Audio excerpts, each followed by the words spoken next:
Chapter 1196 Strategic Level Expert? Chapter 1196 Strategic Level Expert? Hellscythe_Vampire Cat.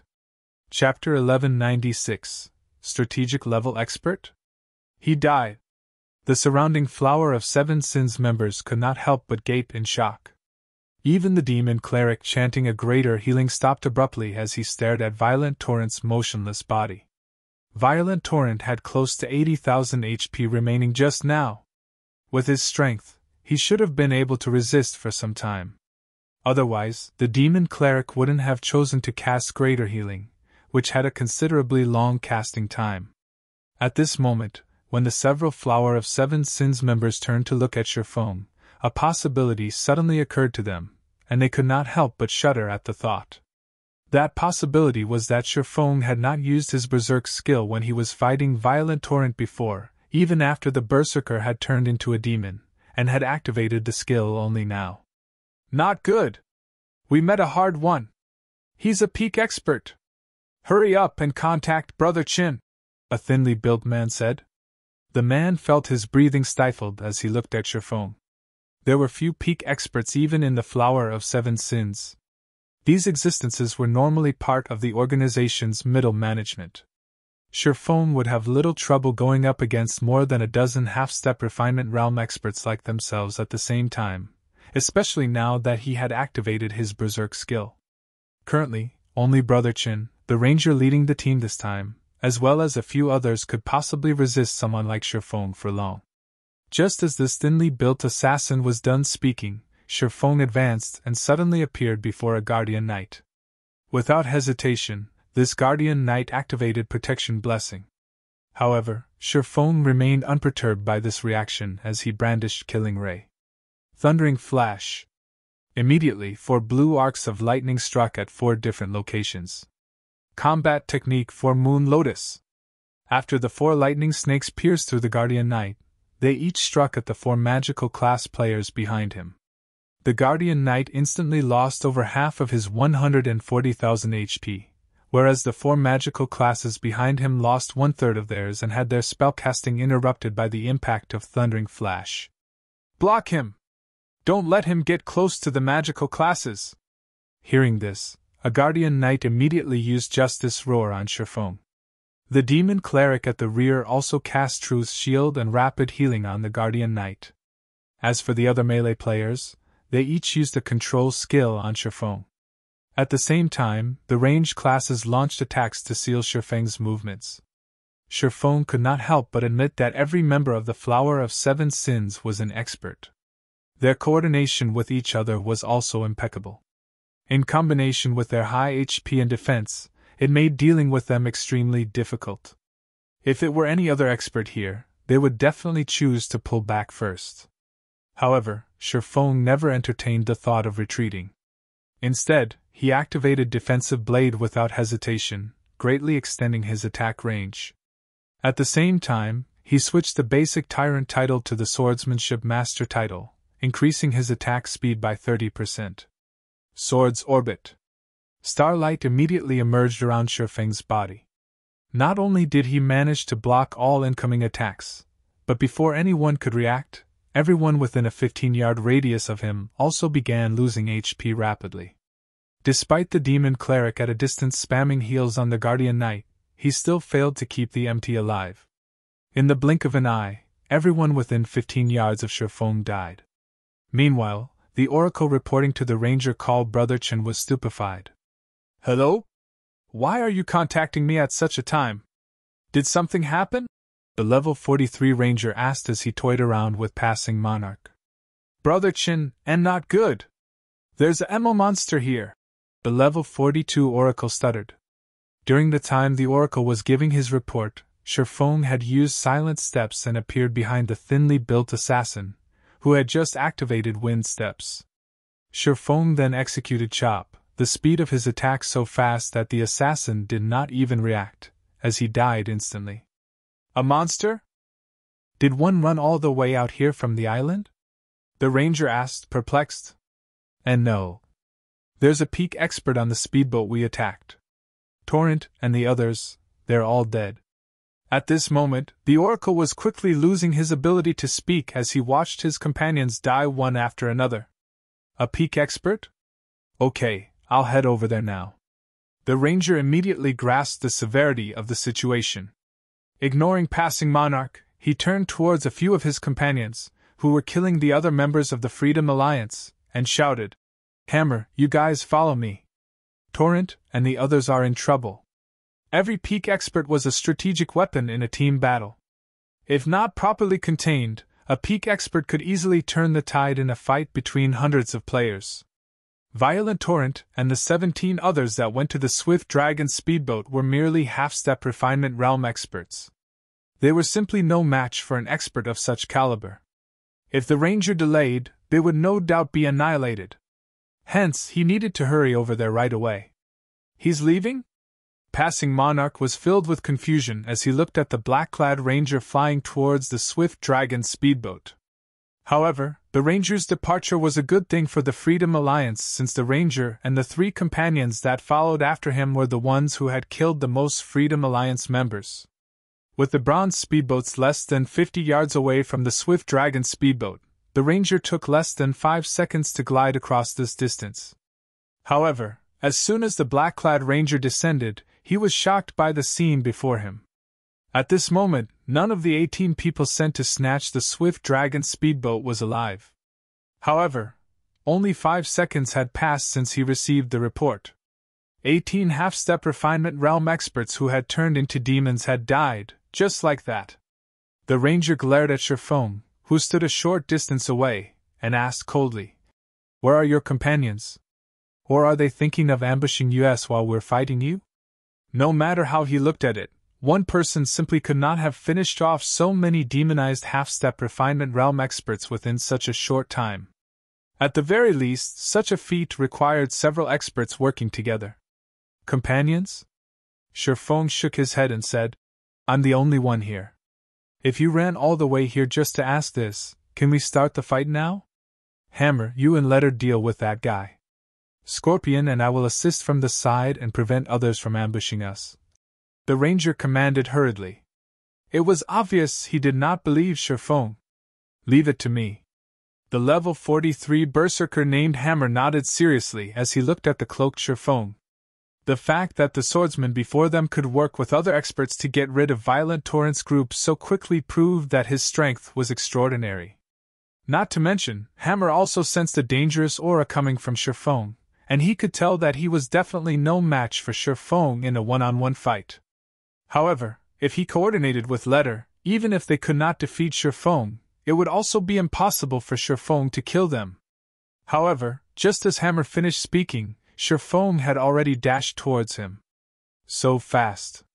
The assassin named Letter was shocked. At this speed, even if he activated a berserk skill in his human form, he would be no match for Sherfone. If not for his demon transformation improving his physique, he wouldn't even be able to catch a glimpse of Sherfang's figure. Hammer also paled at this sight. Hurriedly, he brandished the great sword in his hands and executed the Tier 1 skill Death's Harvest, which could be used only in his demon form. Immediately, numerous streaks of black light shot forward, enveloping a cone-shaped area 20 yards before him. This skill could not be blocked, only dodged. Is he dead? When the black light dissipated, there was no sign of Sherfang's figure anywhere. Letter, be careful. At this time, the ranger, who stood 10 yards behind the assassin called Letter, suddenly noticed Sherfone appearing above the assassin's head. However, his warning came too late. Sherfone promptly used the Tier 2 Taboo skill Instant Strike, his attack speed increasing by 500% and damage by 400% for 3 seconds. The distant ranger only saw many streaks of blue light flashing in front of him. Before the assassin called Letter could even activate Vanish, his body was already falling to the ground. Shortly after, Hammer finally reacted to the situation. However, by the time he did, several streaks of blue light were heading towards him. Responding slightly better than Letter, Hammer executed Whirlwind Slash to defend himself. However, as the gap in speed between him and Sherfone was too massive, before his great sword could even start picking up momentum, he had already been struck several times. Hammer's vision then turned gray as his body fell to the ground. Who is he? The ranger shuddered when he saw this scene. The male elementalist called Scorpion took an involuntary step back, terror surfacing on his face. 2 refinement realm experts, each with over 100,000 HP, were actually killed instantly. How was this just a peak expert? Chapter 1197 Demon God. Chapter 1197 Demon God. Hellscythe _ Vampire Cat. Chapter 1197 Demon God. At this moment, fear filled the eyes of the black-clad ranger as he looked at Sherfone. If the opponent was only a peak expert, then after transforming into a high demon, he could more or less resist if he teamed up with Scorpion. Once Sherfeng's berserk skill was over, they could then counterattack. However, the swordsman before them was evidently not just a peak expert. Forget the 2 of them working together, even if he had everyone in the team come over, they would merely be throwing their lives away. The disparity in attributes between both sides was simply too massive. Even he, who was a high demon, had not managed to get a clear look at Sherfeng's attacks. High demons received a 20% improvement to their physiques, which was 5% more than low demons. Their main attributes would also increase by 20%. Yet, even then, he still could not keep up with Sherfone. "We're retreating!" Saying so, the ranger immediately extended his wings in preparation to leave. At the same time, he had also sent the command to withdraw in the team chat. "But what about the situation on Boss Brute's side?" the elementalist named Scorpion asked hurriedly. "Boss Brute said not to let anyone enter Demon Island." "Fool!" The ranger sent a glare at Scorpion. Ignoring the elementalist, the ranger directly flew away. They were currently demons. The death penalty they would suffer was extremely severe. If they already knew that they could not stop Sherfone, persisting in the attempt would only be foolish. Moreover, even if they wanted to stop Sherfone and the others from entering Demon Island, the best place to fight him was not at sea, but on Demon Island itself. They were demons. They had very high innate magic resistance, particularly darkness resistance. They did not need to worry about the dark corrosive power on the island. However, the same could not be said for their opponents. More importantly, Demon Island was shrouded in gray fog, which significantly reduced the player's range of vision. However, demons like themselves were not affected by Demon Island's gray fog at all. They would have plenty of opportunities to deal with Sherfone and the others, whose berserk skills would be on cooldown at that time. "It's too late to run away now!" Sherfone did not give the ranger and elementalist any opportunities at all. Activating Wind Rider, he left behind an afterimage where he had stood as he instantly appeared before the 2 Flower of 7 Sins members. He then violently swung down Killing Ray. Thunder Flame Explosion! Lightning and fire descended on the ranger and elementalist, and even the ice layer beneath the 2 began crumbling and evaporating. He escaped? When the lightning and flames dissipated, Sherfone only saw 1 demon corpse floating on the water. This corpse belonged to none other than the elementalist Scorpion. As for the black-clad ranger, he was nowhere in sight. However, Sherfone was not particularly surprised by this result. Unlike low demons, high demons not only received more improvements to their physiques and basic attributes but also got to learn some powerful demon skills, even a skill with a powerful escape ability. Dark Transfer. This skill allowed one to teleport to any location within a 3,000-yard radius. Its activation required no preparation time, but it had a long 6-hour cooldown. The existence of this skill made killing high demon players very difficult. The ranger managed to escape, but the other Flower of 7 Sins members fleeing back to Demon Island were not high demons. Without hesitation, Sherfone immediately began chasing those demon players. Although both sides were moving in the air, Sherfone was able to fly freely in the sky due to Wind Rider, whereas the demon players could only glide. The speeds of the 2 sides were worlds apart from each other. As for the attacks launched by the demon players, not only did Sherfone easily dodge them, but he even used the opportunity to shorten the distance between them. Anyone that Sherfone caught up with got killed in just a few hits.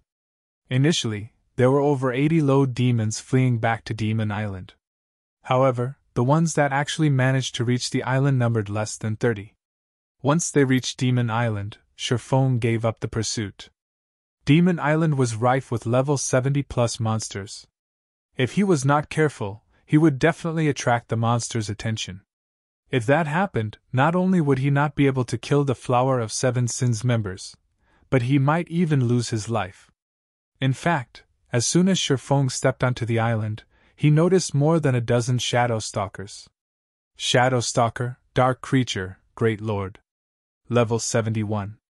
HP 37, 000, 000/37, 000, When passing Monarch and the others set foot on the island as well, they could not help but gasp when they saw this scene. No sooner had they arrived than the sight of over a dozen level 70+ Great Lords greeted them. Moreover, these were merely the ones they could see. What about the ones in the forest that they couldn't see? This was definitely not a place humans should come to. At this time, a deafening roar came from the middle of the island and reverberated throughout the place. Even the Shadow Stalkers took fright at this roar. Immediately after, a black and white light pillar shot up from the heart of the island. The instant this light pillar appeared, passing Monarch and the others suddenly felt as if their bodies no longer belonged to themselves, so much so that they could not even twitch their fingertips. Only after a brief period did they gradually recover their mobility. What is that? Passing Monarch stared at the black and white light pillar, thoroughly shocked by the spectacular sight before him. At this moment, the skies above Demon Island began crumpling, forming a black hole. Passing Monarch could vaguely make out a gigantic eye inside the black hole. Just one glance at this eyeball gave him an appreciation of just how frightening the creature inside that black hole was. In reality, it wasn't just Passing Monarch and the others that felt fearful. At this moment, even Sherfone could sense an aura of death looming over him. In addition, he detected an extremely familiar aura emanating from that black hole, Divine Might. However, the divine might he was feeling now was completely different from when he encountered it before.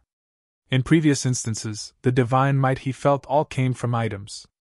Moreover, as the divine might of these items originated from gods, the divine might they could radiate was extremely weak. If Sherfone were to compare the divine might from items and the divine might he was feeling now, the former felt as thin as air, while the latter felt as dense as mercury. How can this be possible? As Sherfone stared at the massive, red eyeball, he was utterly confused by what was going on. Could this be an event on Demon Island? In God's domain, there would frequently be such events occurring. To players, these events were both disasters and opportunities. However, Sherfone very quickly rejected this thought. According to what he knew about events, a real god simply could not appear. At this moment, he could say with absolute certainty that the massive eyeball was the eye of a god. The reason for his certainty was personal experience with this kind of pressure, so he definitely could not be wrong. At the same time, the Flower of Seven Sins members on Demon Island all revealed excited expressions one after another, as they looked at the giant eyeball in the sky. Success! Boss Brute's side succeeded! Ha! The future of God's domain will be the Flower of Seven Sins' era! At this moment, the Flower of Seven Sins members were so excited that they completely forgot about their battle with Sherfone before. Meanwhile, along with the appearance of this giant eyeball, 3 dazzling, purple-gold items fell out from the crumpled space. Every one of the 3 items radiated powerful divine might that could make one shudder. Immediately after, the sound of a system announcement entered Sherfang's and the others' ears. System announcement: some players have activated the new expansion pack. Demon God's Disturbance. Chapter 1198 Darkness Rising. Chapter 1198 Darkness Rising. Hellscythe _Fluffy Goblin. Chapter 1198 Darkness Rising. The system announcement echoed in everyone's minds for a long time. The players throughout God's domain who had received the news were stunned.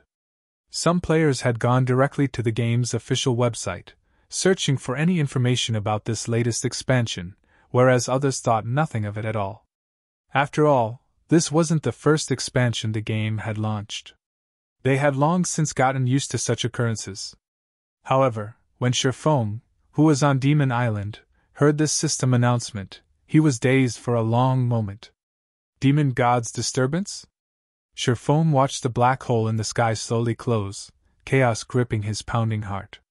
Had he known something like this would happen, he would have done anything to stop the Flower of Seven Sins. God's domain had many expansion packs. Among them, some had very little influence over the game, while some would impact the world significantly. Take the Abyss Invasion expansion pack for example. The expansion pack had only affected the Twin Towers Kingdom and neighboring countries. The Demon God's Disturbance expansion pack, however, affected all of God's domain. One could even say that the expansion pack's impact was just as massive as a system update. Although the Demon God's Disturbance expansion pack hadn't been introduced on the official website, it wasn't good news for ordinary players.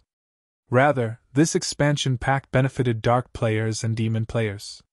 Due to this Demon God's Disturbance expansion pack, the system's restrictions on God's domain had loosened, possibly broken, allowing the Dark forces to grow exponentially stronger. As a result, the Dark forces found more areas where they could gather. These gathering points referred to NPC towns. As the Dark forces occupied more towns, Dark players could extend their reach, have an easier time killing players, and exchange the points they obtained for more power. There were also certain tools that could allow one to kill other players in an NPC town and leave safely, avoiding the NPC guards. After the Demon God's Disturbance activated, NPC towns ceased to be safe havens for players. Moreover, if one were not careful while exploring the fields, Dark Force NPCs might even claim their life. NPC bandits, in particular, became more prevalent. Due to this, God's domain would descend into chaos. Ambushes in the fields became more frequent, and Dark Force NPC raids on NPC towns would become a daily occurrence. However, this was not the most important change. After triggering this expansion pack, all of God's domain's monsters would gain the ability to learn and evolve.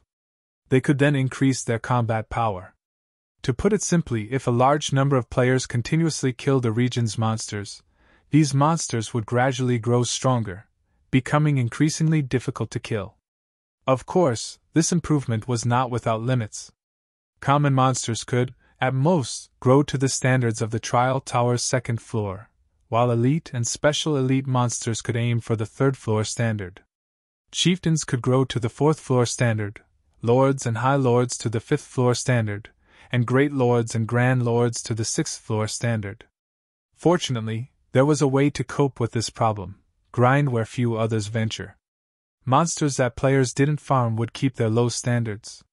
Players could also pioneer high-level maps. These places had similarly low player populations. Due to this expansion pack, the various large guilds had grown more enthusiastic about pioneering new maps. They had no longer restricted themselves to their own territories. This, in turn, increased the intensity of the competition between guilds. On the bright side, monsters that evolved and improved would provide more EXP, allowing players to level up much more quickly. "Brother Yifong, this island is too dangerous. I think we should leave," Passing Monarch anxiously advised Sherfong. Although the giant eyeball in the sky had disappeared, the island felt even more dangerous before. His instincts told him to run. Hearing this, Sherfong took a look at the Shadow Stalkers, which had suddenly gone berserk. Sighing, he said, "All right, let's leave then." With the situation on Demon Island as it was not suitable for them right now. The demon god's aura had driven the island's monsters berserk. In this state, their combat power had risen by at least 30%. Demon Island had already been dangerous for him. Now that the monsters had gone berserk, it was impossible to reach the ancient ruins.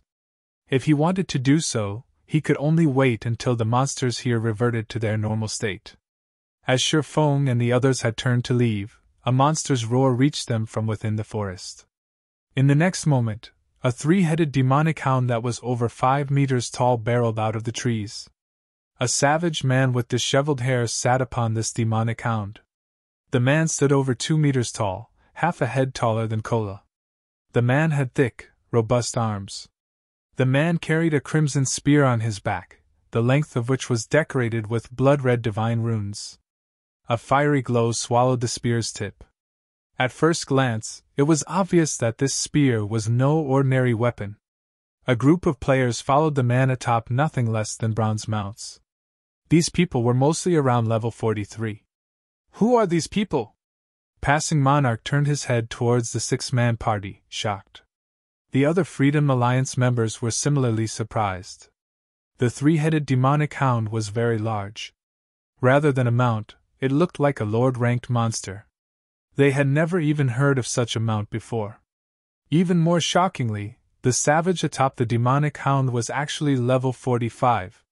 Meanwhile, Sherfong recognized this savage the moment he laid eyes on him. Brute's Spear. In the past, Brute's Spear had been a relatively well-known expert of the Flower of Seven Sins.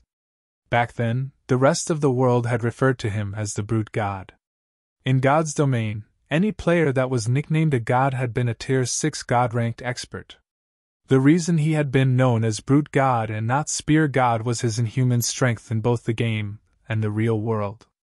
The 5 others behind Brute's Spear were all experts from the Flower of Seven Sins. Their combat standards were on par with the black-clothed ranger from before, having already reached the flowing water realm. Even in super guilds, an expert party like this was rare. One would only encounter them with some frequency in the dark arena. You guys killed my men just now? Brute's Spear asked coldly as he looked down at Sherfong and the others. Brute's Spear's voice was rough. Despite him speaking normally, his words sounded like a tiger's roar. He was like the generals of ancient times and gave off a very scary feeling. Fellow friend, is there some misunderstanding between us? Passing Monarch asked hurriedly when he noticed Brute's Spear and the other Flower of Seven Sins members showing signs of taking action. We didn't take the initiative to attack your people. They attacked us first. We were simply retaliating. I don't care. Right now, I'm asking whether you guys killed my men or not. Brute's Spear demanded once again, ignoring Passing Monarch's words. Chapter 1199 Demon God's Items. Chapter 1199 Demon God's Items. Hellscythe _Fluffy Goblin. Chapter 1199 Demon God's Items. Cold ruthlessness colored Brute's Spear's words. Everyone suddenly felt the surrounding air grow heavy as an intense pressure weighed down on them, making it difficult to breathe. Freedom Alliance had the advantage in numbers, but Passing Monarch did not doubt that, if Brute's Spear and the others wanted to kill them, they would be powerless to resist. The difference in strength between both sides was too obvious. Compared to the black-clothed ranger he had fought earlier, Brute's Spear and the others were much stronger. If they simply fell in a fight against Brute's Spear and his companions, they could deal with the outcome. However, when the black-clothed ranger had killed his companions, even resurrection hadn't revived the dead. His companions had been thrown from the game, and hadn't been able to log back in. Hence, if they died now, they would lose their monthly opportunity to obtain the Legacy of the Sea. As for relying on Sherfong, while Passing Monarch admitted that Sherfong was monstrously strong, the swordsman had just used his berserk skill. He couldn't use it again within a short time. His chances of defeating the 6 experts before them weren't great. While Passing Monarch and the Freedom Alliance members remained silent, not sure how they should answer Brute's Spear's question, Sherfong opened his mouth and said, "That's right. I did it." When Passing Monarch and the others heard Sherfong's honest answer, they paled as they fell speechless. How could Brute's Spear possibly not know that they were the ones responsible for his companions' deaths? It was obvious that Brute's Spear was toying with them. A fight is inevitable. Flee with everything you have, Passing Monarch said hurriedly in the team chat. In reality, they were already considerably lucky. If not for Sherfong repulsing the Flower of Seven Sins members earlier, they would have lost both their lives and their bronze speedboats. Now, however, even if they died, they could keep their speedboats. As Passing Monarch prepared for a fight, Brute's Spear jumped down from the 3-headed demonic hound. However, instead of revealing killing intent, he smiled. "Ha! Not bad! You actually admit that you killed my men? Brat, I have to admit, you're quite courageous." Brute's Spear laughed at the cloaked Sherfong. On behalf of your bravery, I'll give you a chance to leave this place with your lives. Of course, you guys can refuse my offer. However, you'll have no hope of escape. Like your companions, you'll be barred from God's domain for some time. Not only that, but you'll also lose 3 levels when you log back in. How is that possible? Doesn't the death penalty only reduce 1 level? The Freedom Alliance members could not help but panic. Losing 1 level was already a heavy punishment. If they lost 3, they would need a long time to catch up. As for whether Brute's spear was lying or not, the man had no reason to. After all, the initiative was in Brute's spear's hands. Whether they were going to battle or not was all up to Brute's spear. What you're going to do is have a match with me. You all can even come at me together. As long as you shave off 1/4 of my HP, you win. If you win, you may leave here in one piece. On the other hand, if you lose, you'll need to contribute a portion of your souls, Brute's spear said, smiling as he glanced at Passing Monarch and the others. Contribute our souls? This was the first time Passing Monarch had heard of such a thing, and he could not help but ask. If we contribute our souls, what kind of price will we have to pay? It's nothing much. You'll just be in a weakened state for several days. You won't actually die. Brute's spear explained, fully understanding Passing Monarch's worries. After you guys contribute your souls, I'll similarly let you all leave safely. Based on his personality, he should have already killed every one of these people. However, he had just received 3 treasures from the demon god, and he needed someone to test them on. Otherwise, he would have taken action instead of wasting so many words with these people. Brother Yifeng, what do you think? Passing Monarch could not help but turn to ask Shifeng. To him, Brute's spear's condition seemed beneficial. Originally, Passing Monarch thought that Brute's spear would ask for their bronze speedboats in exchange for letting them go. However, dealing with a weakened state for a week or so was better than losing 3 levels. Moreover, it also wasn't certain that they would lose. If all of their members were allowed to attack together, their chances of victory would be quite high. Contributing souls? The name of a certain item suddenly popped into Shifeng's head when he heard Brute's spear's explanation. The Soul Orb. In the past, this was a very well-known item in God's domain. Moreover, it had belonged to the Flower of 7 Sins. The Soul Orb had become famous due to its ability to place a player in a state of extreme serenity by sacrificing other players' souls. The affected player's brain activity would also increase, which would, in turn, help one learn combat techniques, improve skill completion rates, or even become a master or grandmaster lifestyle player much more easily. This Soul Orb was far more effective than a high mana density environment. As a result, when the various superpowers wanted to nurture a particular genius, they traded with the Flower of 7 Sins. The Flower of 7 Sins was also more than willing to trade. After all, just by using the souls a few players contributed, they could obtain a large amount of resources and excellent weapons and equipment. In the past, Shifeng had heard that, to nurture Alice, the Witch of the West, the Miracle Guild had traded a fragmented legendary with the Flower of 7 Sins. Currently, based on Brute's spear's description and the demon god's appearance, Shifeng was 80% certain that Brute's spear had the Soul Orb in his possession currently. In God's domain, aside from basic attributes, skills, and items, combat techniques also affected a player's combat power. The Soul Orb was a treasure that could allow players to learn and master combat techniques quickly. Thinking up to this point, Shifeng looked at Brute's spear and said, "Don't even think about it. We won't agree to your condition." Shifeng's sudden rejection stupefied everyone. Passing Monarch gaped at Shifeng. He could not fathom why Shifeng would say such a thing. Was there really a need to fight Brute's spear and the others? That means you want to die, then? Brute's spear's expression immediately darkened. Suddenly, the surrounding atmosphere became extraordinarily heavy, and Passing Monarch and the other Freedom Alliance members struggled to breathe. Do you think you can kill us without paying a price? Shifeng asked.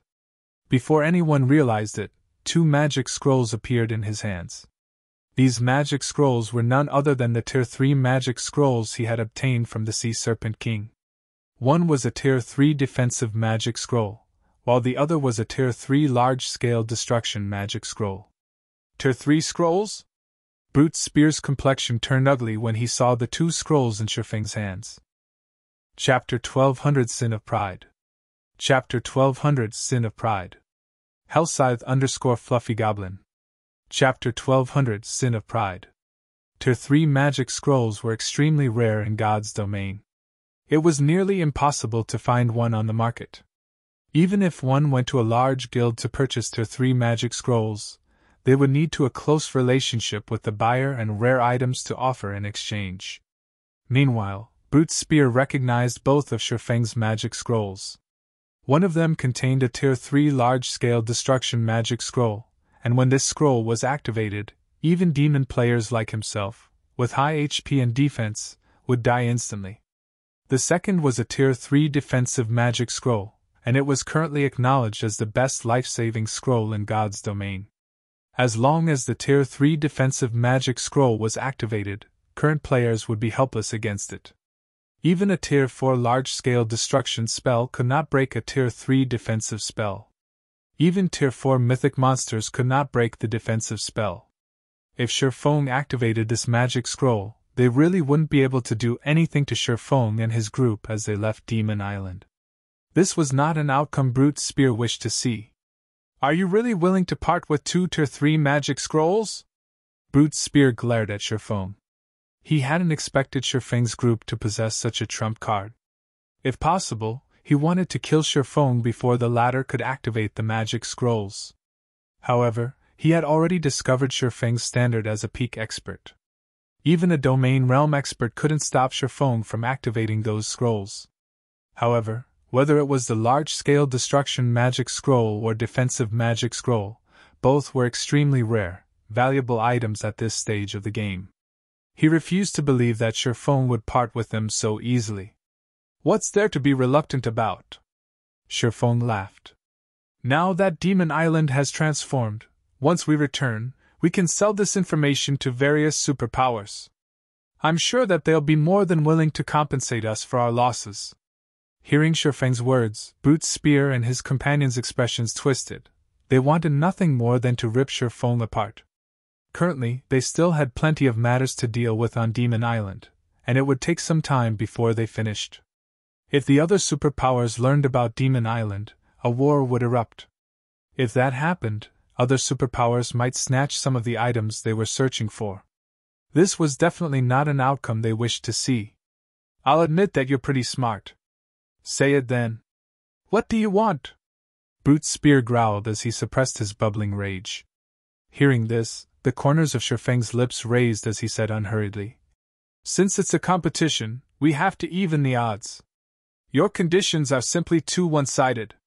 If we win, we only get to leave safely, yet if we lose, we have to contribute a portion of our souls, suffering a weakened state for a long period. If you really want a match, do it fairly. Since we have to contribute our souls if we lose, shouldn't you offer something as well? The items the demon god had bestowed were different from monster drops. There was no 2-hour waiting time to take ownership. Unless the items had a setting that made it so that they would drop upon death, even if he killed Brute Spear, there was no guarantee that he could get the items from the man's bag. Even if something did drop, it was unlikely that it would be the soul orb he wanted. In the past, many superpowers had sought the soul orb and had employed many means, both honest and not, to obtain it. However, no matter what they tried, they had failed to obtain the soul orb and had no choice but to trade valuable treasures with the Flower of 7 Sins. Contribute items? Brute Spear glared at Shifeng. Unfortunately, he currently had no means of dealing with the swordsman. On the contrary, Shifeng held his weakness, Demon Island, in his palm. Fine. If you guys win, I'll give you all a piece of level 45 dark gold equipment. However, you have to reduce my HP to 50% to win. You may choose whichever of the 2 options.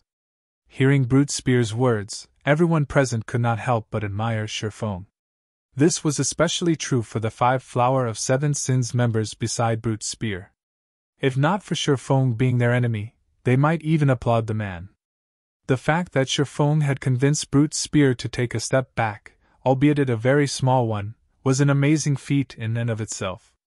After all, in the Flower of Seven Sins, Brute's spear was a member of the sin of pride. If Shifeng chose the first option and competed for no reward, Shifeng's group would only need to lower Brute's spear's HP by 20%. As for the second option, while there was a reward, they would have to reduce Brute's spear's HP by half. The difference was obvious. If Shifeng's group wanted to win, they would definitely choose the first option. In the end, nothing would change. So are you saying that, if we decimate all of your HP, you'll give us an epic item? Shifeng asked, smiling. You really are a greedy bastard. Do you think you guys are worth one epic item? Brute's spear said in disdain. While level 45 dark gold equipment is tempting, do you think I would lack something like that? Shifeng said, chuckling as he exposed the Angry Tyrant Bracer's glow effect. Immediately, the Angry Tyrant's epic rank glow stunned everyone present.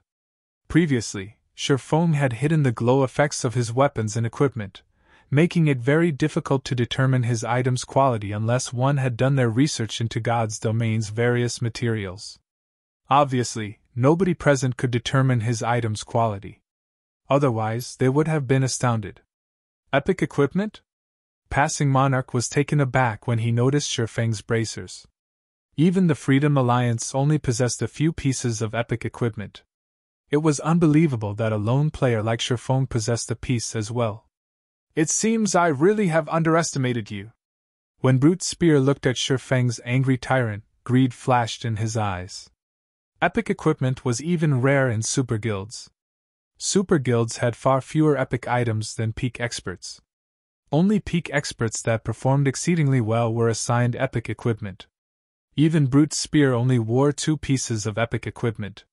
He had received one of them from the Flower of Seven Sins, while he had just obtained the other from the Demon God's quest.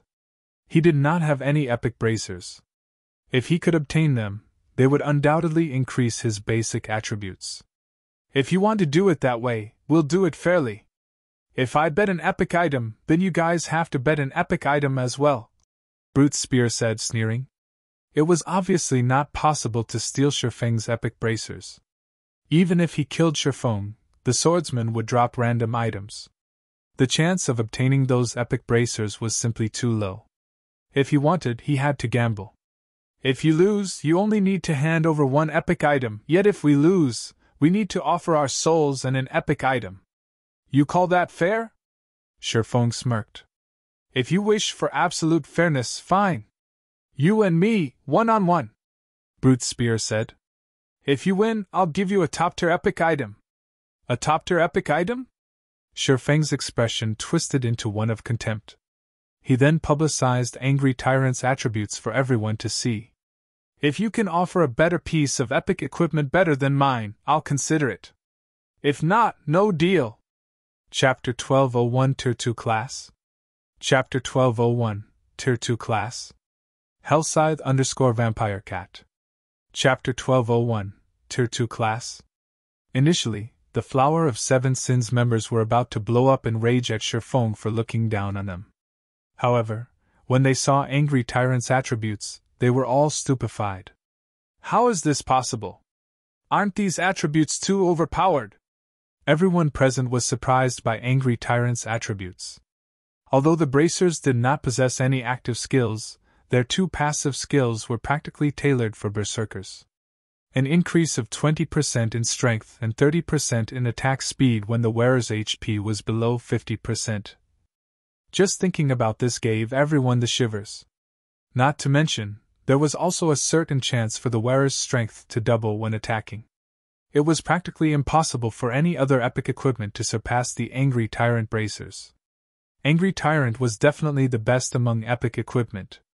Only equipment at the fragmented legendary rank and above would be better. When Brute's spear saw the bracer's attributes, he could no longer hide the greed in his eyes. He was a berserker. Moreover, he preferred strength-oriented equipment. In fact, every piece of equipment below epic rank that he had equipped right now focused on strength. Strength-oriented epic equipment was something he always dreamed of obtaining. However, just being able to obtain epic equipment was already plenty difficult. Wanting to get epic equipment that perfectly suited him was practically a dream. How could such excellent equipment for berserkers possibly fall into the hands of a swordsman? I must obtain it. Unfortunately for Brute Spear, although he wanted Angry Tyrant, just like Shifeng said, he indeed could not produce any top-tier epic equipment that was equal or superior to the bracers. No matter how he thought about it, he had only 2 items on hand that were worth more than Angry Tyrant.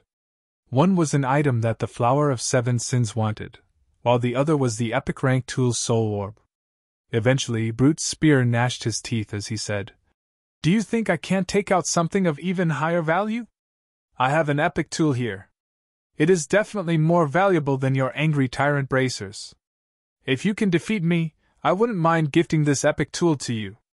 Epic tools were generally more valuable than epic weapons and equipment because epic tools did not take up a player's equipment slots. Players could use an epic tool even if it was in their bag space. Hence, the price of epic tools was generally double that of epic equipment, more if it was an epic tool with good attributes. An epic tool? Shifeng feigned hesitation as he said so. Inwardly, however, he was extremely excited. "All right, let's sign a contract." He had deliberately exposed Angry Tyrant's attributes precisely to bait Brute Spear. Now, he had succeeded. As for whether the tool Brute Spear would wager was the soul orb or not, Shifeng was 100% sure that it was. Epic equipment was already quite rare. The chances of Brute Spear obtaining 2 epic tools at this stage of the game were lower than winning the lottery. "Brother Yifeng, is there really a need to do this?" Passing Monarch was bewildered as he watched Shifeng sign a contract with Brute Spear. Originally, if their whole group fought against Brute Spear, they'd had over a 70% chance of winning. Now, however, Shifeng was going up against Brute Spear in a one-on-one. Even if Shifeng was very powerful, in Passing Monarch's opinion, Shifeng would be lucky to have even a 30% chance of victory. After all, Shifeng had already used his berserk skill. Meanwhile, Shifeng was actually gambling epic equipment on such low odds. This was simply insane. Ha! That fool really signed a contract. Boss Brute sure is lucky. Not only did he obtain an epic tool from completing the quest this time, but he is even going to get a pair of excellent bracers for berserkers. That's right. I wonder what kind of expression that person will reveal when they see the strength Boss Brute reveals. With the addition of these epic bracers, Boss Brute will have 3 pieces of epic equipment in total. He will definitely become our Sin of Pride's #1 berserker with this. Brute Spear's several companions began a hushed discussion among themselves as they looked at Shifeng. They all considered Shifeng extremely foolish to gift away such excellent equipment. As a peak expert, Shifeng indeed possessed the qualifications to be prideful. However, Brute Spear was similarly a peak expert. In their opinion, if it were before Brute Spear had completed his quest, he would have had roughly a 60% chance of winning. The reason for this bullish evaluation was Brute Spear having been a high demon. After he transformed, both his main attribute and physique would receive a 20% improvement. If both sides were almost equal in attributes and combat standards, a 20% improvement to physique would allow Brute Spear to achieve an overwhelming victory. The only way Shifeng could make up for this difference was through activating a berserk skill. However, as far as they knew, Shifeng had already used his berserk skill and wouldn't be able to use it again within a short period. This doomed Shifeng to a lower chance of winning. Meanwhile, now that Brute Spear had completed his quest, his strength had received another considerable improvement. Even if Shifeng's combat standard was above Brute Spear's, Brute Spear still had a 90% chance of victory. With the contract signed, both sides distanced themselves and provided Shifeng and Brute Spear with sufficient space for a duel. As the duel timer began counting down, Brute Spear retrieved the crimson spear slung on his back and slammed the spear's butt on the ground, causing an earth tremor. "As thanks for gifting me the Angry Tyrant bracers, I'll let you have the honor of witnessing my full strength," Brute Spear sneered.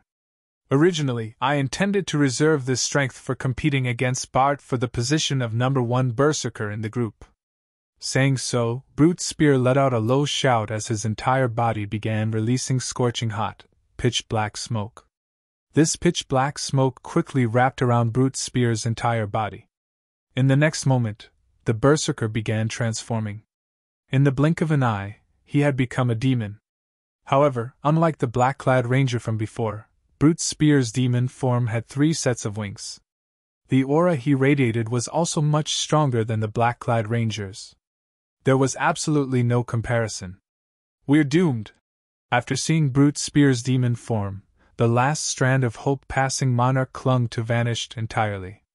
At this moment, Brute's spear's companions likewise had shocked expressions on their faces, having all received a fright from Brute's spear's transformation. "This is an ennobled demon? Amazing! High demons simply cannot compare. With this transformation, Boss Brute will no doubt become the #1 berserker in our sin of pride in the future." After demon players transformed into demons, they would still have ranks, which was also the reason why demon players were half a tier stronger than ordinary players. When players first demonized, they would start out as low demons. Afterwards, they could promote to high demons through hunting for a large number of player souls. However, further promotions after reaching the high demon rank depended on more than just harvesting sufficient souls. One also needed to possess the corresponding status, in other words, attaining nobility. Meanwhile, after Brute's spear completed his quest on Demon Island, he had gotten promoted from a high demon directly to a baron. As a result, his strength had also undergone a qualitative improvement.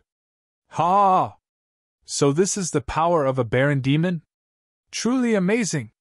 At this moment, Brute's spear could not help but revel in this newfound power of his.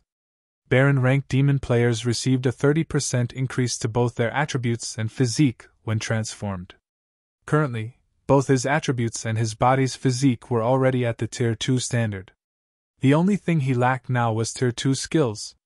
Aside from that, he could already be considered a Tier 2 player. The disparity between Tier 2 and Tier 1 classes was much greater than that between Tier 1 and Tier 0 classes. If a Tier 2 class fought against a Tier 1 class, even without using any skills and under a situation where both sides were at the same level, the Tier 1 class would be powerless to resist. After Brute's spear stretched his body a little, his blood-red eyes shifted to the swordsman before him. "All right, I'll let you have a taste of despair now." Chapter 1202 Hidden Ability. Chapter 1202 Hidden Ability. Hellscythe_Vampire Cat. Chapter 1202 Hidden Ability. When the duel timer came to an end, Brute's spear walked at a measured pace towards Sherfone. It was as if he was strolling casually through a park right now. He did not take this duel seriously whatsoever. As expected of a quest that could prompt the demon god to emerge, it instantly promoted a high demon to the baron rank. Sherfone unsheathed the abyssal blade and killing ray, his expression turning serious as he looked at the approaching berserker. Even after 10 years had passed, demon players that managed to reach the baron rank had still been uncommon, with the majority stuck at the high demon rank. If one wanted to get promoted further, they needed to get the acknowledgement of the demon god or upper-class demons, and have them willingly share a portion of their power. However, upper-class demons and the demon god were allowed to bestow their power on only a limited number of people. As a result, the number of demon players that could become nobility was extremely low. Currently, Brute's spear, who was level 45, already possessed 240,000 HP. On the other hand, even after reaching level 50, Sherfeng's HP was just slightly over 42,000. The disparity was nearly 6-fold. Moreover, Baron demons possess much higher defense and magic resistance than high demons. Even ordinary Tier 2 expert players would find it hard to kill the current Brute spear, not to mention that there was not a single Tier 2 player in God's domain yet. When Brute's spear was only 12 yards away, Sherfone abruptly stomped on the ground, leaving behind an afterimage in his original position as he dashed straight at the berserker. So fast! The 5 Flower of 7 Sins members spectating from the side were astonished when they saw Sherfone appearing before Brute's spear in the blink of an eye. Sherfone was definitely the fastest swordsman they had ever seen. If it were them fighting against Sherfone right now, They would be caught off guard if they were not careful. Moreover, Shifeng's movements and judgment were also considerably acute. Unlike berserkers that used great swords or battle axes, berserkers that used spears had a longer attack range. Their spears could reach roughly 2 yards farther than the other weapons. The optimum attack range for a spear-wielding berserker was between 4 and 8 yards. Meanwhile, a swordsman that used a long sword had an optimum attack range between 1 and 3 yards. Although their sword auras could reach up to 5 yards, enemies that were standing within 4 to 5 yards could easily dodge such an attack by retreating 1 or 2 yards. If a longsword-wielding swordsman wanted to suppress a spear-wielding berserker, the best way to do so was to close in and move within 1 to 3 yards of the latter. This way, the berserker could not utilize the spear to its fullest potential.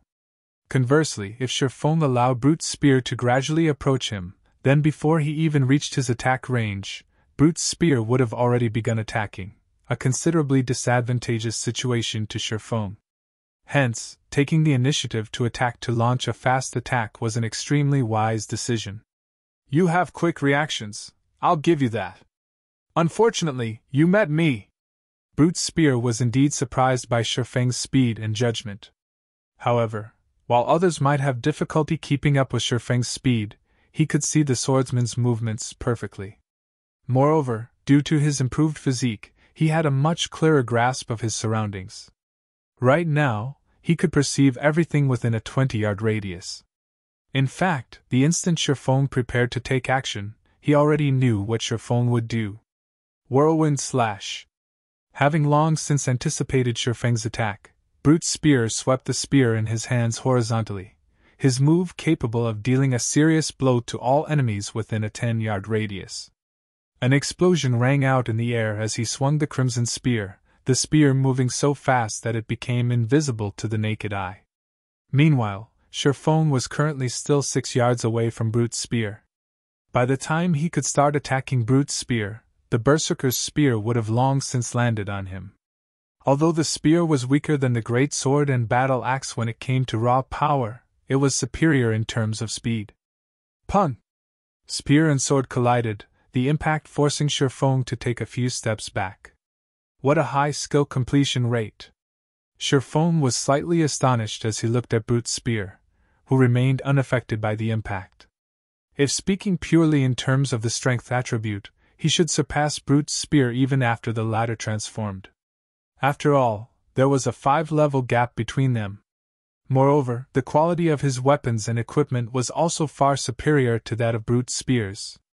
Nonetheless, he still got repulsed in the end. The only explanation for such a situation occurring was Brute's spear's skill completion rate. When a player's skill completion rate reached a certain percentage, the skills they used would generate some additional effects. For example, when the Berserker class's Whirlwind Slash achieved a completion rate of 99% or above, aside from having greater destructive power, the skill would also come with a knockback effect. A skill completion rate of 99%. This was a completion rate that Shifeng could only occasionally achieve when both his body and mind were in an excellent state. Despite that, the Berserker before him was able to achieve this feat casually. Is this a hidden ability of a demon noble? Shifeng did not believe that Brute's spear himself was capable of achieving such a high completion rate. After all, the Berserker had just been promoted to a Baron Demon. After transforming, the bonus attributes he received should be much higher than when he was just a high demon. He should have great difficulty properly controlling this newfound strength immediately. He would need some time to adapt.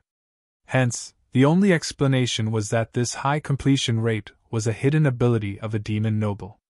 In the past, Shifeng had never gotten the opportunity to fight against a demon noble. Or to put it in another way, he had not possessed the qualifications to do so. As a result, he had only a little information on demon players. As for the hidden abilities of demon nobles, there hadn't been any fools that revealed such a secret. No wonder Chinsu said that you're powerful. Your strength attribute is actually so high. Looking at his still trembling spear, Brute's spear could not help but turn to look at Shifeng. After this brief exchange, he grew even more fond of the bracers on Shifeng's arms. Even after transforming into a demon, he was still weaker than Shifeng in terms of strength. If he were fighting against any other swordsman right now, such a situation would have been impossible. The only explanation for this was Shifeng's weapons and equipment. After saying so, Brute's spear directly used charge at Shifeng, the spear in his hand stabbing at Shifeng's heart.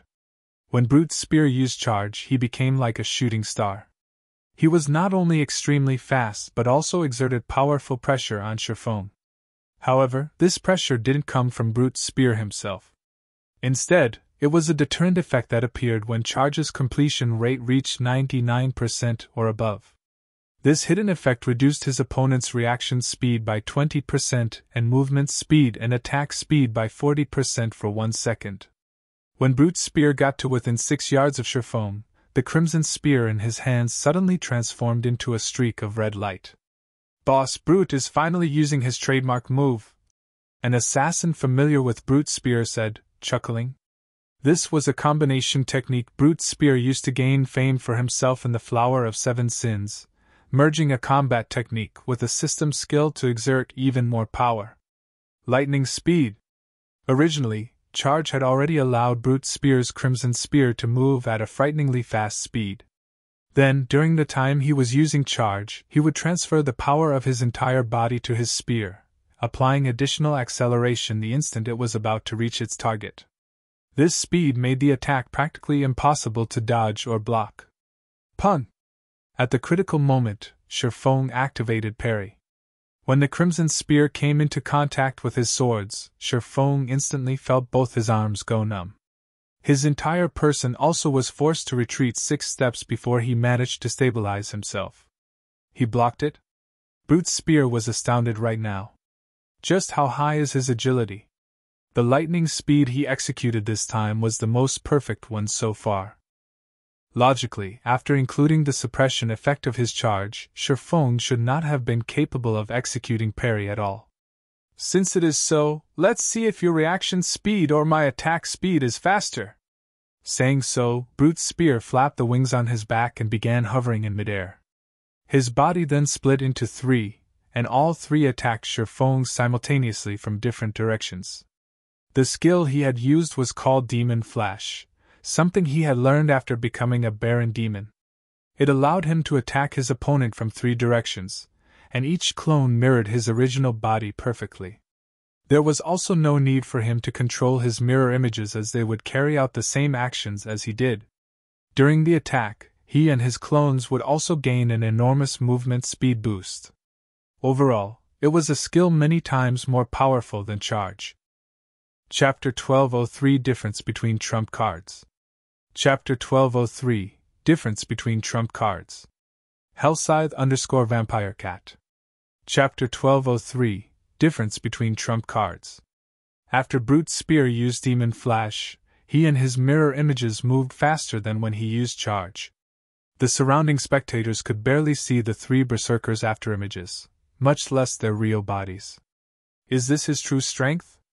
Passing Monarch was deeply shocked when he saw this scene. It was no wonder Brute's spear was so confident before.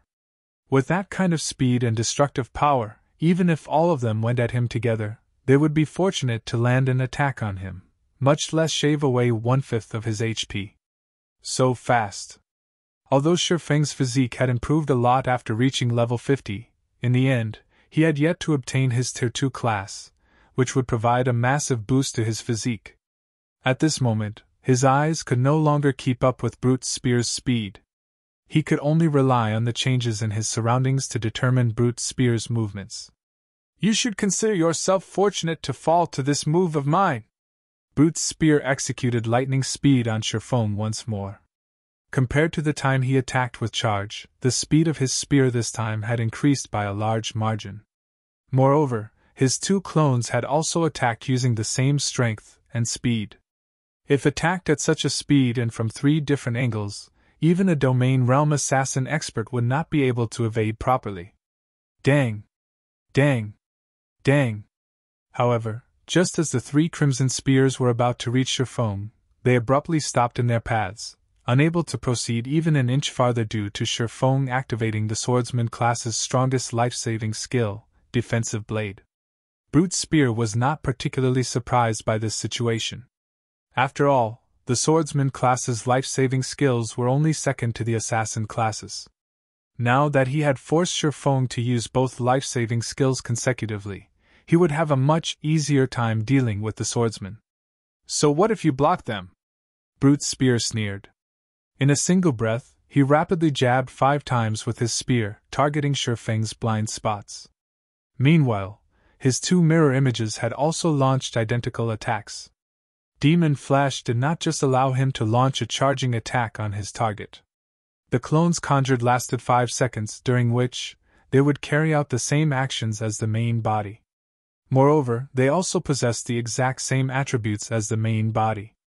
Overall, Demon Flash was a skill meant to counter defensive skills that could block multiple attacks.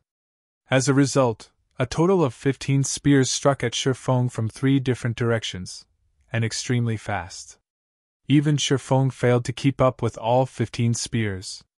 Meanwhile, these 15 spear attacks had already exceeded the number of attacks defensive blade could block. Sure enough, a Baron Demon really is difficult to handle. Shifeng finally understood why demon nobles were so difficult to kill.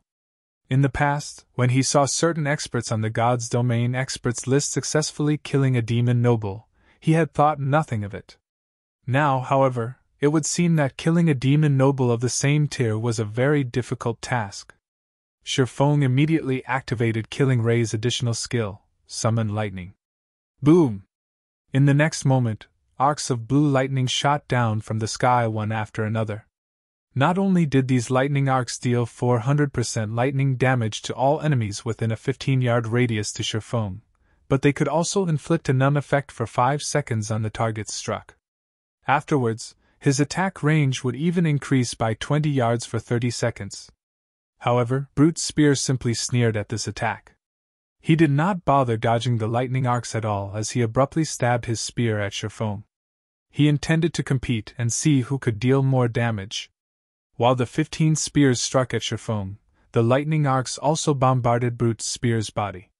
The block count of Shifeng's defensive blade was instantly exhausted. As for the several spear strikes that got through, Shifeng used his swords to deflect them, so he did not receive any substantial damage. In contrast, Brute Spear had over -13,000 damage from the lightning strikes. What high magic resistance!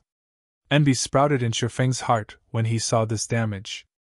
If a normal level 45 player received this move of his, they would either die instantly or have very little HP remaining.